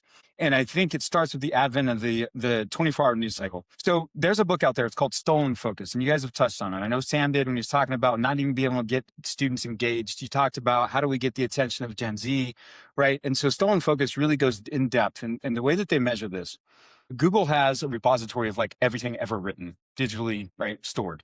And they did an analysis for the purposes of this book to see how long particular words or phrases persist to make a determination of we as a society, what our focus is like. So obviously back in the day when print happened, right, you get one newspaper worth of information per day, right? As we move up and we have more magazines and newspapers and now news programs available, people are getting the equivalent of 4 to 5 newspapers a day, right? The 24-hour news cycle, we began getting the equivalent of 76 newspapers a day. That is a fucking ton of information, and it is certainly more than you can do anything with. Today, we are receiving more than 200 newspapers per day. As you all know, since you've been on the internet before, half of it's bullshit. So we're taking people out of the house for 8 hours a day, right? We're popping kids in their in their foreview, right? You get home, you've got to address that. You got to make sure they're on task. You know, the phone is raising this fucking kid at this point, or the school system is. How much time do you actually get with that kid to motivate them? Not very much. Okay. And so what I say, and I'll just loop up right here and let other people talk, but what I say here is, you guys ask, well, how do we get to these folks? The key is community. People talk about, well, we're part of the resistance. The resistance has lost its fucking meaning. Okay. I was a resistor in the military as an SF dude. Okay. What we need to be talking about is resilience, because if we want to get to a general strike, if we want people to be able to separate the chaff from the whey, we've got to be out there having conversations with them. Okay. We got to have them off their phones, right? We got to help their grandmother get to medical care because she lives out in the boonies and they just closed their fucking hospital. These are opportunities in our communities to start having these conversations. My sister came to visit me recently, and she's notorious in our family for not giving a fuck about politics, right? She's, I mean, you know, I was on the phone with my mom and she showed up and she said, hey, don't talk about politics with your sister. She hates that shit, right? But at a certain point during our visit, my sister looks at me and she goes, you know, I see all the stuff that's going on, right, with ICE and all this, and I'm starting to get the sense that, you know, because I just haven't paid attention to any of that shit, and I'm starting to get the sense that I really should. What do you think? Oh, hey, bitch, I thought you'd never ask. I had nothing but stuff to say to her. But we're seeing this. We're seeing this. I have a lot of high hopes for Gen Z. I'll end it there. Just real quick to tap on what you were saying there, I do think there is some awakening though, because just you know, I've done a bunch of No Kings protests now. I've been to DC, I've been to the No Kings, and you know, in Boston and a few in my town. I actually go out and protest with Brian. We give speeches and we talk. And the latest one, both of them, I've met new veterans that were like, this is my first No Kings protest because holy shit, what is happening, right? So I think there is some kind of noise that does get through, and I do think people are hearing it. I do think there needs to be more education, and it's going to be on people like us that have either, you know, some kind of reputation, or we have the right social groups to be out there doing shows like this and getting getting the word out and using that privilege that we have, right? Because we do have a privilege being a veteran. We earned it, but we have it. And a lot of people will question other people's patriotism. And it's really hard to question someone's patriotism when you're like, I'm a veteran and I'm telling you this is wrong and we need to have fixes and things like that. So I think the louder it has become and how absurd it has become, because right now the amount of money in politics is absurd. The amount of billionaires and the amount of damage they can do is absurd. Does get through at some point. So I just want to say I do have some hope, and I do feel people are listening and showing up that weren't necessarily going to show up before. I agree with you. As time has gone on, we were talking about this on a local scale.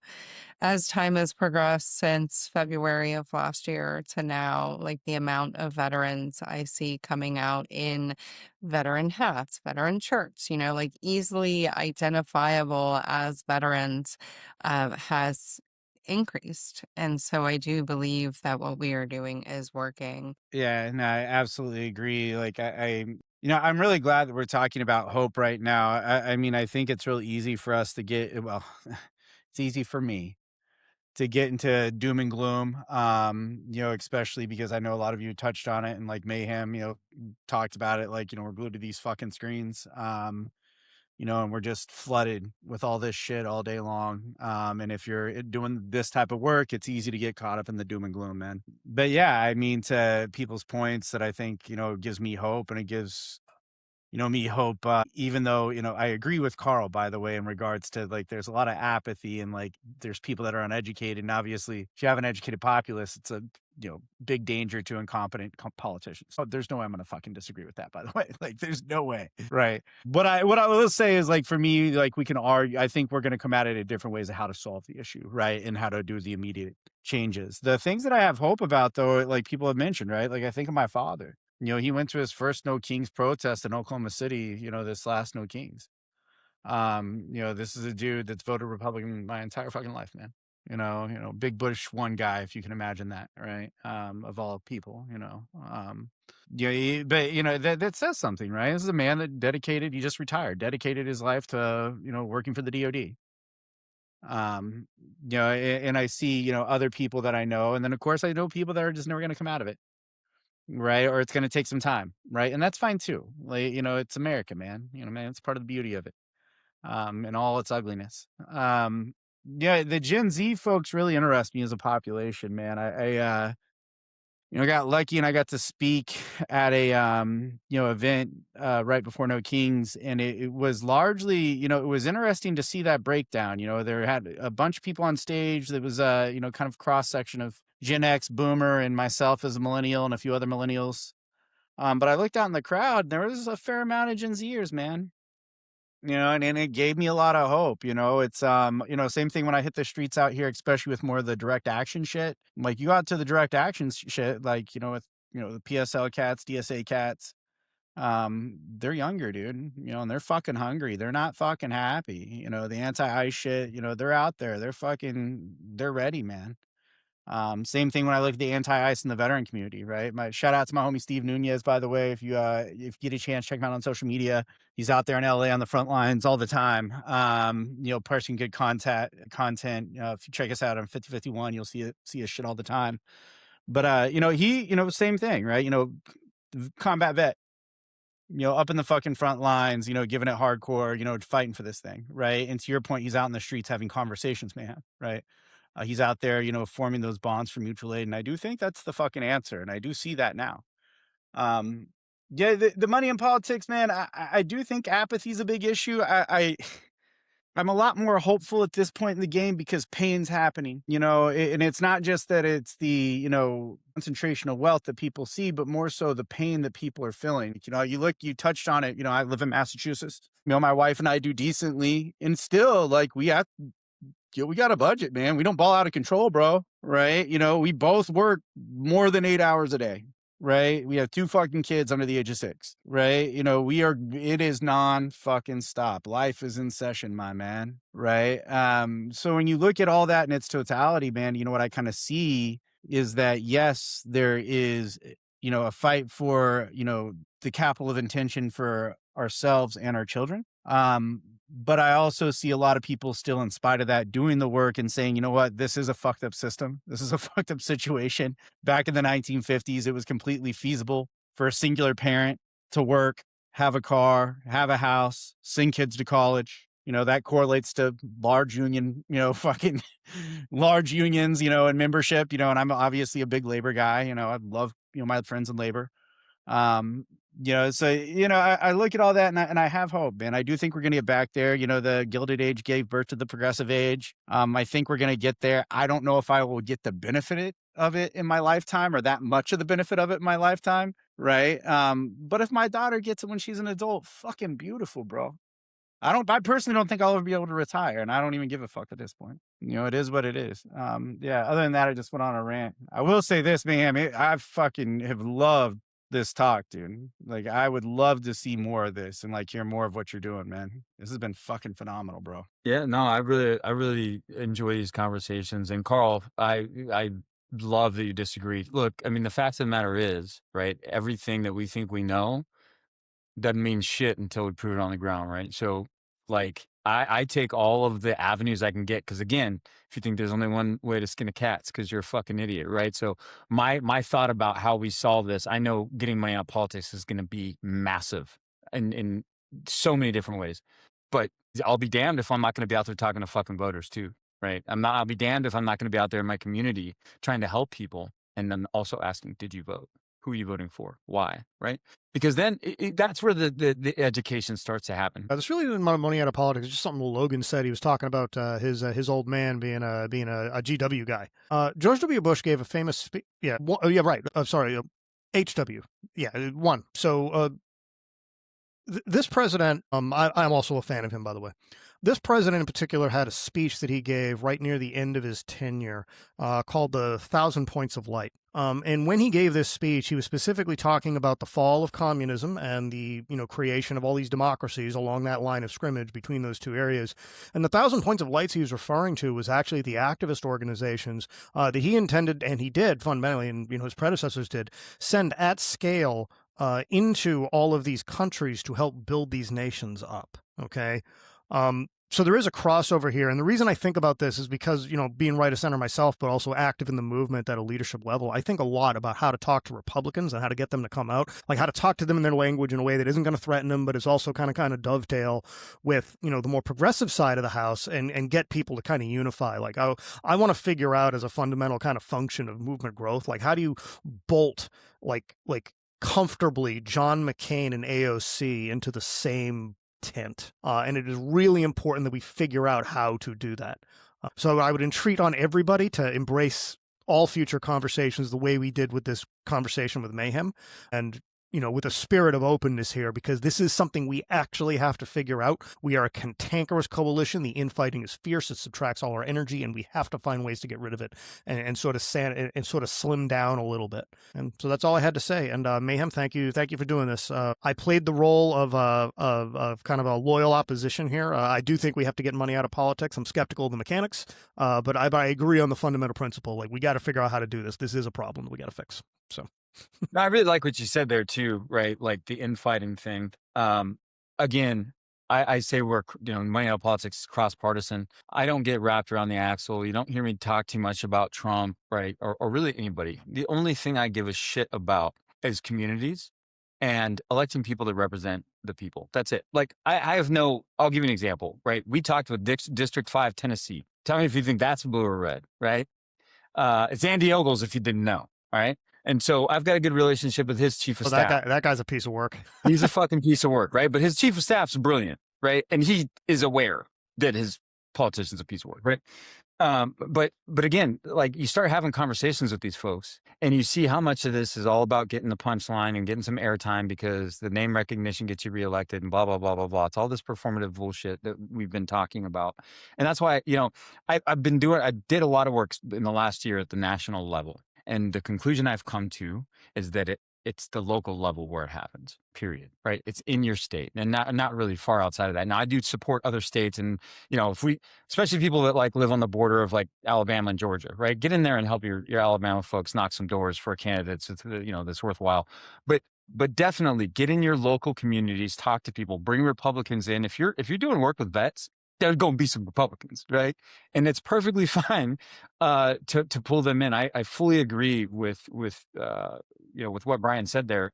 We got to have everybody. It takes everybody. And I think one of the things that we can investigate, and I'd like to hear your guys' thoughts on at some point, maybe not tonight because I know we're running out of time, but what are the issues we all agree on? That's where money in politics, like I said in the beginning, started. Find the issues where we have commonality and then build relationships off those common issues. You'll find, just like anything else, like if somebody says, "Hey, can I get $20?" Like, no, fuck you, I don't know you. But if I say, "Hey, Katie, can I get $20?" It's a different conversation because we know each other, right? And I think the same thing about politics and people giving a fuck enough to see things from your perspective starts with the relationships. Over. I do want to say something, Brian, to you. I thought I was probably one of the only people sitting here that knew of that speech by H.W. Bush, the Points of Light speech. And the reason I know about it is because there is a George H.W. Bush Points of Light award that is given out yearly in this country. And in 2017, I was a finalist. And the woman I lost to, I'm glad I lost to. I feel she deserved it much more than what I was doing. But it is a great speech. So I'm glad someone else knows that speech. I learned it when I was going through that process, that vetting process for that award. Real quick on that, on HW. I wouldn't say I'm a fan either way, but I have a tremendous amount of respect for how he handled Desert Storm. There were a lot of calls, right, for him to chase the Iraqi army back into Iraq and finish it off right there at that time. And he said, that was not our objective. We're getting the fuck out of here. That's military leadership as far as I'm concerned. That's what I want to see from a civilian. Yeah, we could do it. Yeah, it might serve us later on, but are we going to put American lives at risk for something that's not our mission? No, we are not. We're going home. That's how it's done. I agree. Sam has had his hand up forever. And then I want to wrap up with our fun closeout segment that I think we all are going to find hilarious. Go ahead, Sam. Appreciate it. I'm a filthy moderate, right? I don't generally publicize that too much within our, because everybody hates the moderate, but everybody wants the moderate, right? Like you want the moderate on your Preach. side because you need it, but you hate the moderate because the moderate says, well, there's a lot of good points that are being made. Hey guys, gals, there's a lot of good points that were being made. And here's where I'm at. People don't give a shit is probably, I would agree, the big issue. People don't care. Why don't they care? Voting options are limited. Voting option is limited. Polarization is high, right? There's a reason that I went from third party to Republican Party is because it's just not feasible and we have to do the work where we can. And if you're going to have open primaries, gerrymandering allows politicians to pick constituents rather than constituents to pick politicians, right? And thus you have very high reelection rates. Money silences the voice of the people, and life is busy and information is overloaded. I think those are some of the big points that we've made tonight, right? It's really busy. There's a lot of information to decipher. Politicians are entrenched. And honestly, entrenched politicians and money go hand in hand. If I know that this guy is going to be stable for a period of time, or woman is going to be stable for a period of time, I'm going to make sure that if I'm a corporation and there's stuff within that district that I'm working on, I'm going to be working that over, right? So essentially the lack of turnover in Congress, I think, kind of plays into it too.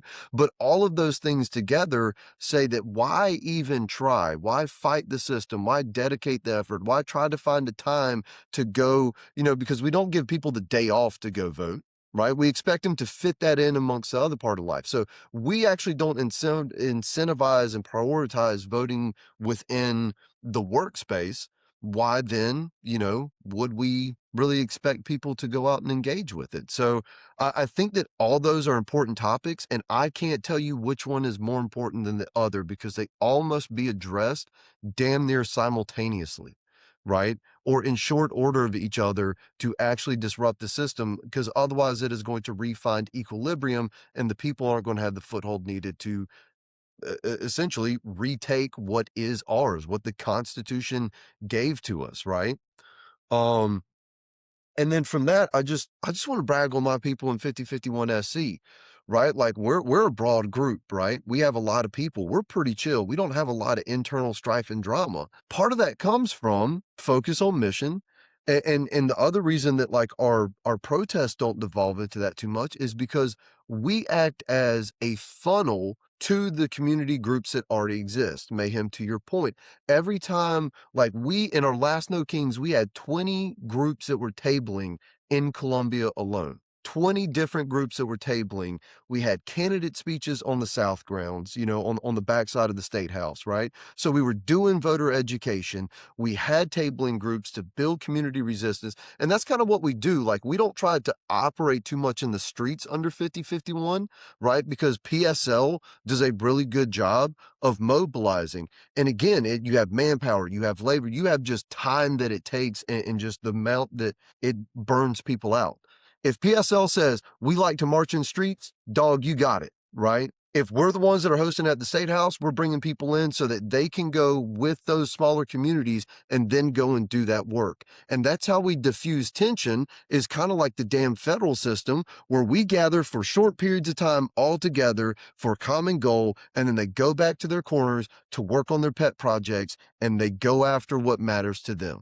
And I think that that's what we're talking about here. Money in politics matters to you. I think that is a noble as hell goal. I want to be able to help you with it. At the same time, the ADHD and the teacher in me also wants to go and deal with the education of the public and the civic, right? Like, I want to be in all the places, but we don't have to do that, because if your mindset is focused to one task, why would I pull you from something that you're efficient at and put you at something you're inefficient at, right? And I guess that's kind of where I'm at, is we're doing a lot of really good work. And I hope we keep it up. And I don't know how to prioritize one thing over the other. I'd go back to the moment that somebody finds a gap and finds a way forward, we rally behind it and push it for a period of time until they hit that stabilization point, and then we go and we find the next gap. So we got to hit all these things at the same time because they can't stop us all. The only thing I'll tack onto that is that's exactly how I structured Money Out of Politics, to do that very thing, right? So I structured it as a nationwide organization, and we started with recruiting people. It became very clear to me very quickly the better way was to recruit organizations. And then we went from that to coalitions, and then we went from that to state coalitions. That's where the power's at, and that's why my focus became local. But my point has always been, right? And this is kind of how we relate when I said, lots of fires around the United States. Money in Politics is the arsonist. There are nonprofits that do everything from healthcare to food to tracking ICE to helping you with your Social Security paperwork to legal assistance. They're doing all of it. Every gap that exists, there's somebody out there working against the problem set. And chances are they're a member of a coalition. So I realized very quickly, Money in Politics is impacting all of these gaps. They really are, because these are unserviced folks that we're talking about. And so, it became a thing where I started bringing coalitions in to say, hey, we're not telling you that your issue is not the number one issue for you. We're just reminding you that Money in Politics is probably blocking progress toward whatever your issue is. And that has been true. I haven't found not one case where it hasn't been. So that's all I have. I think that is a really good way to end it tonight, Mayhem. So we are going to close out in a brand new fun way. We had talked about it. We have been doing safety briefs for a while because that's endemic to our culture. We find them funny. I think what we find funnier is human beings talking shit about us. And calling us all sorts of fun bullshit, right? And keep it coming. We find it hilarious, and we're even going to highlight you now live and read your shit because we find it funny, especially when humans come on and comment fun stuff. So everybody is going to get to read one, and then we are going to close out. We're going to call this section Hate Mail. So night one. RP Doe says, are you talking about PTSD? Come on, there's nothing that they're going to do to fix your problems. You have to fix your problems. I spent more than 20 years active duty. Everyone complained about their health care. Now the VA healthcare. Complaints about VA healthcare. It is what it is. Move on. Well, RP Doe, I mean, the problem is that the VA healthcare sucks and we're trying to fix it. And the reason that we're complaining about it is because it sucks and we can't fix our problems. We end up shooting ourselves. So, fuck you. But you're welcome to come on. Come debate us. Oh, this is just nihilism. It is, but it's fun. Well, I mean, it fits nicely with what we've been talking about, apathy. There's nothing you can do about it. Just move on, bro. You sound like talking shit, calling us names. You sound like a fucking quitter, RPdo, just so you know. You sound like a quitter. Mm-hmm. I got it. All right, I'll even do a voice with this one. No sympathy. We have been the bad guys in every war since we first began committing genocide against native peoples in the 1400s. PTSD is a good way of telling American soldiers that they are Nazis and they're going to a bad place when they die. Wait, what was that accent, bro? Like, what's I have no idea, dude. I'm a D&D nerd, man. I just make some shit up. Yeah. That's amazing. This message is brought to you by Fat Guy Bikes. Yeah. Wait a minute. Is this guy cheering the death of soldiers? Is that what he's doing? Yes. Yeah, that's pretty much what it is. Hey, nice, and I'd like to point out, yeah, you're a patriot, buddy. That we Real are American hero over here. We were part of the deciding factor that defeated the Nazis. So your argument doesn't even make fucking sense. But I do understand them saying we've been the bad guys because We're the bad guys now, but that's all right. We're the bad guys right this moment. Yeah, but calling us Nazis is ridiculous. Go fuck yourself. We'll learn. I have something smart to say about this. The wrong way to look about it. The wrong way to look at a nation is good or evil. Like, nations are not good or evil. They are a story where they have good or evil within them. And the story of that nation is the conflict inside it about its own good and evil. So do we have the right ideals? Do we have the right principles that allow us to conquer our inner demons? And that's the question we're trying to answer now. Next I like one. how you brought philosophy into I brought philosophy into hate mail. I was like, Yeah. Brian, did you black you out and say nerd. that? Was that really you? No, I'm just kidding. oh god. All right, next. Oh, Man, Nick, this one was for you specifically. I was gonna have Nick read this one. Almighty war. The Um, new Israel. This battle is not ours. It belongs to Almighty God. It is not a battle for men. It is a spiritual battle with God Almighty and principles of darkness, not men killing one another. But God said, I am for peace. They are for war. So it is choose today whom you will serve. It is our choice. I choose peace. Nick, you gave her way too much credit on punctuation on that. No. honestly. No shit. That was Apparently, Rory. That wasn't punctuation Nick. is not holy, or it would have been a part of it. I know two things. I know one that Miss Rogers thinks God is almighty, right? That's clear from this passage. It's also very clear that she's I wonder if she's watched God Almighty. they need someone to come get their grandma. Like Yeah. this is- damn going off in all caps, dude. I knew this was bad when the We first need name to was stop Joyce. I drinking was the like, oh Zionist god. juice. Let's be honest. It's probably in all caps, so she can at least half-ass read what she wrote. or she can't figure out how to turn it She's off. like this when she's typing it. Yeah, Probably why there's no punctuation. She doesn't know where it's at. that's a badass sweater It's though. too What I small. want to know is if she tapped the caps lock key, or she tapped she just held shift down the entire time while she was typing it. I'm trying to figure out which element of rage she was expressing Don't they, here. like, use Her the Yeah. poor caps lock, arthritis. though? Don't say. Logan, by the way, this was on your video, which makes it even funnier. Wait, the God, the Almighty God, like that was for my video. Mm-hmm. Oh, I like it. No, like honestly, like I'm just really stoked, like all the voice acting that I'm getting here. I've been following this group on YouTube and Discord called Third Shift Studios. They're making this video game called Debauchery and Magic. They're actually looking for community voice actors. So I'm really gonna encourage Brian and Rory to hop up in there, man. Send them an email. I will do that in exchange for a 50-51 plug. So. Dude, they might fucking put it in the game. They put in community shit all the time. Like honestly, it's the most ridiculous Connect me. game. We'll make it work. Yeah, Third Shift Studios, Debauchery Magic. Check it out. Yeah. Mayhem. Read this one. Come on, Mayhem. Hold on, I'm gonna read this in the voice that I feel like this person has. I'm gonna be honest. I don't give a fuck about American veterans. Not a single one. But taking the American view into consideration, this message needs to be out there. Just burn it all down. Got to be his voice. I don't Also, even I think feel that's attacked hate a little mail. bit because I'm a little nasally. So That was I don't perfect. feel like that's hate mail, man. I feel like that's a positive, probably. Like I don't know if this person's hating on us. I feel like they might be agreeing. I don't know. This one, I was kind of like, this is kind of a weird one. I think by the name that they are Irish, because that is a very Irish name. I do agree with the burn it all down at the end. So Yeah, I was like, well, this is half good. All a right, little chaos in there. next. Yeah, I hate that. I hate that because I love Irish people. This one was yours, Logan. This one was under you. You get to read this one. Logan gets all the hate mail. Okay, Goose 7796434. TDS at its best. It's called restructuring. Ellipses with an extra period. The old VA was totally corrupt. Ask any vet how long it took to get an appointment. Ellipses. Stop lying. Tell mommy the ceiling needs a new paint job. Fuck. That's Yeah, a I'm that's a gonna rush. critique.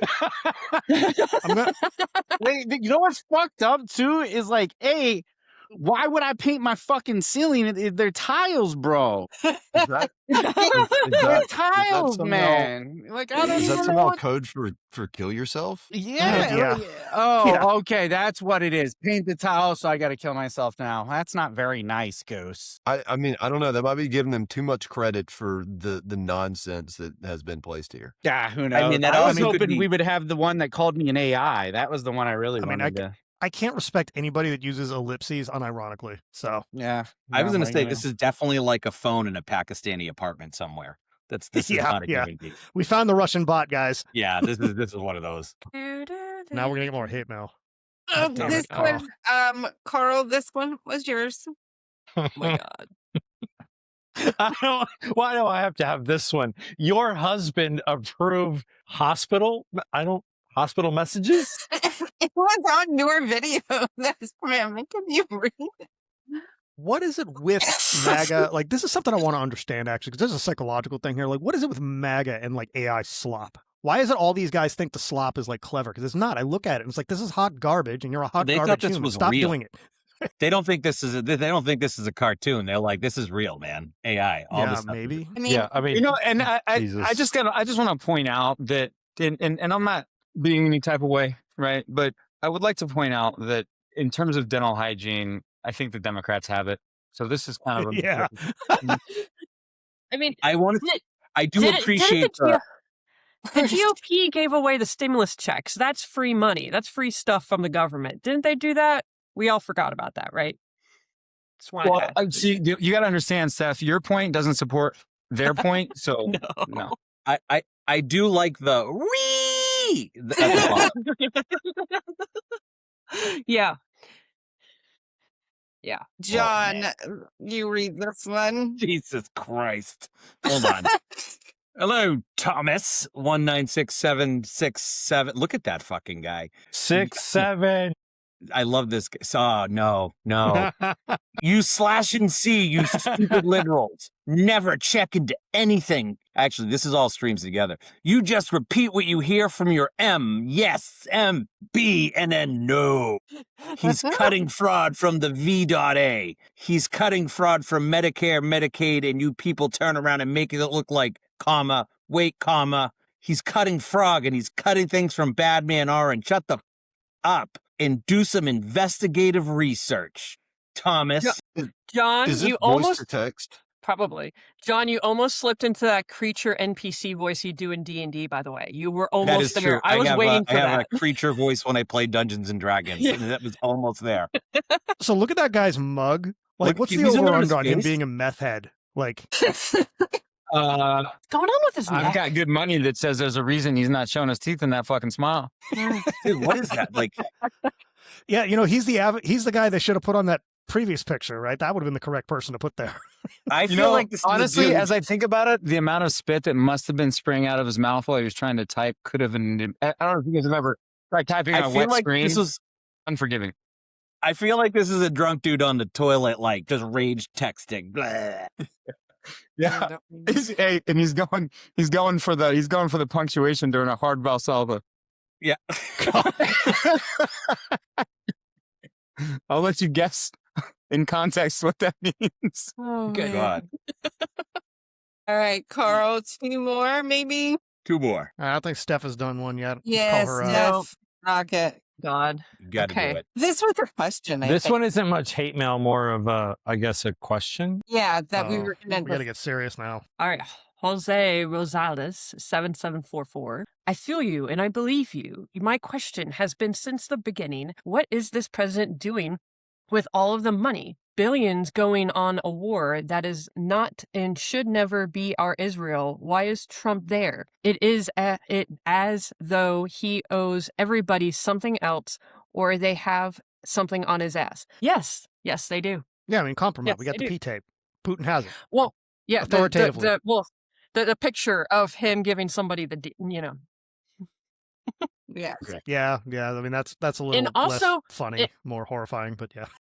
Yeah. Well, also his family is also profiting off of a ton of people in the Middle East right now. And all those people doing the peace talks, they're actually working and making a ton of money in their investment firms. So, Yeah. This wasn't funny. This is morbid.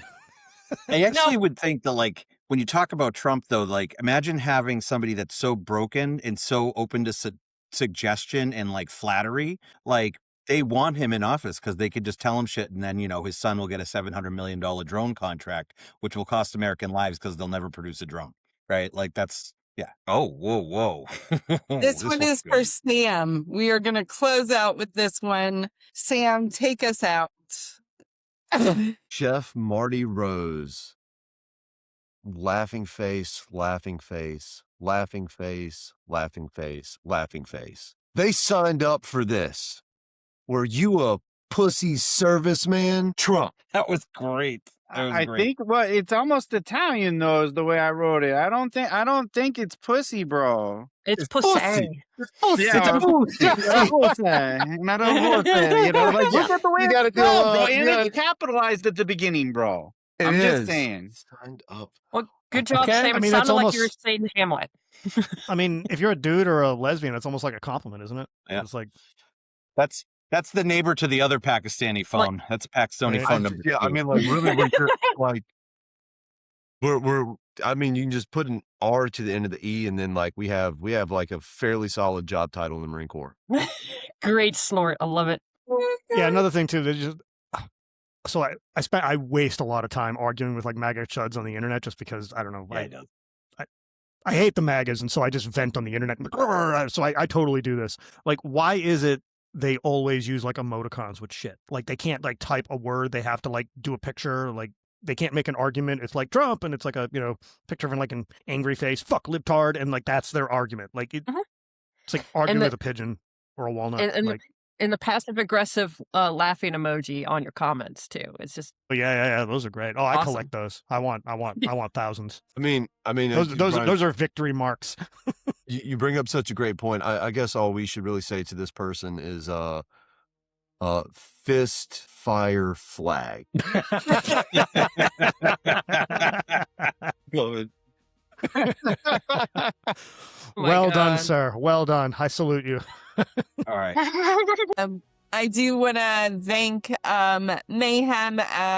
Thank you so much, Mayhem, for coming on and for teaching us.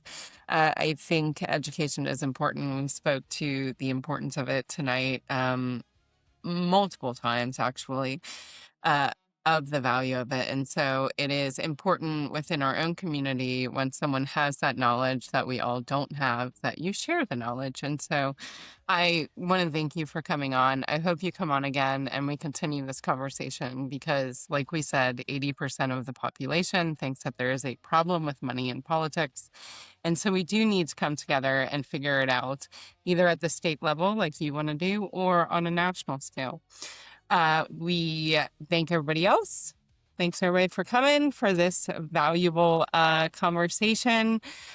We do this every Wednesday and Saturday from 8 to 10 Eastern, and we partner with Carl with Crayon Box Politics to do the Smoke Pit. And we encourage anybody watching, if you are a veteran and you want to come up here and chat with us and just come into the Smoke Pit, even if you have very different views than us, we encourage you to come talk to us, right? Like, and we hope Nick can somehow figure out his internet in the middle of the desert. Because we do value these conversations openly for everybody to see, and Mayhem and everybody spoke to it today of the value of these hard conversations of people that have differing belief systems. So thank you everybody for coming, and we will see you on Saturday night.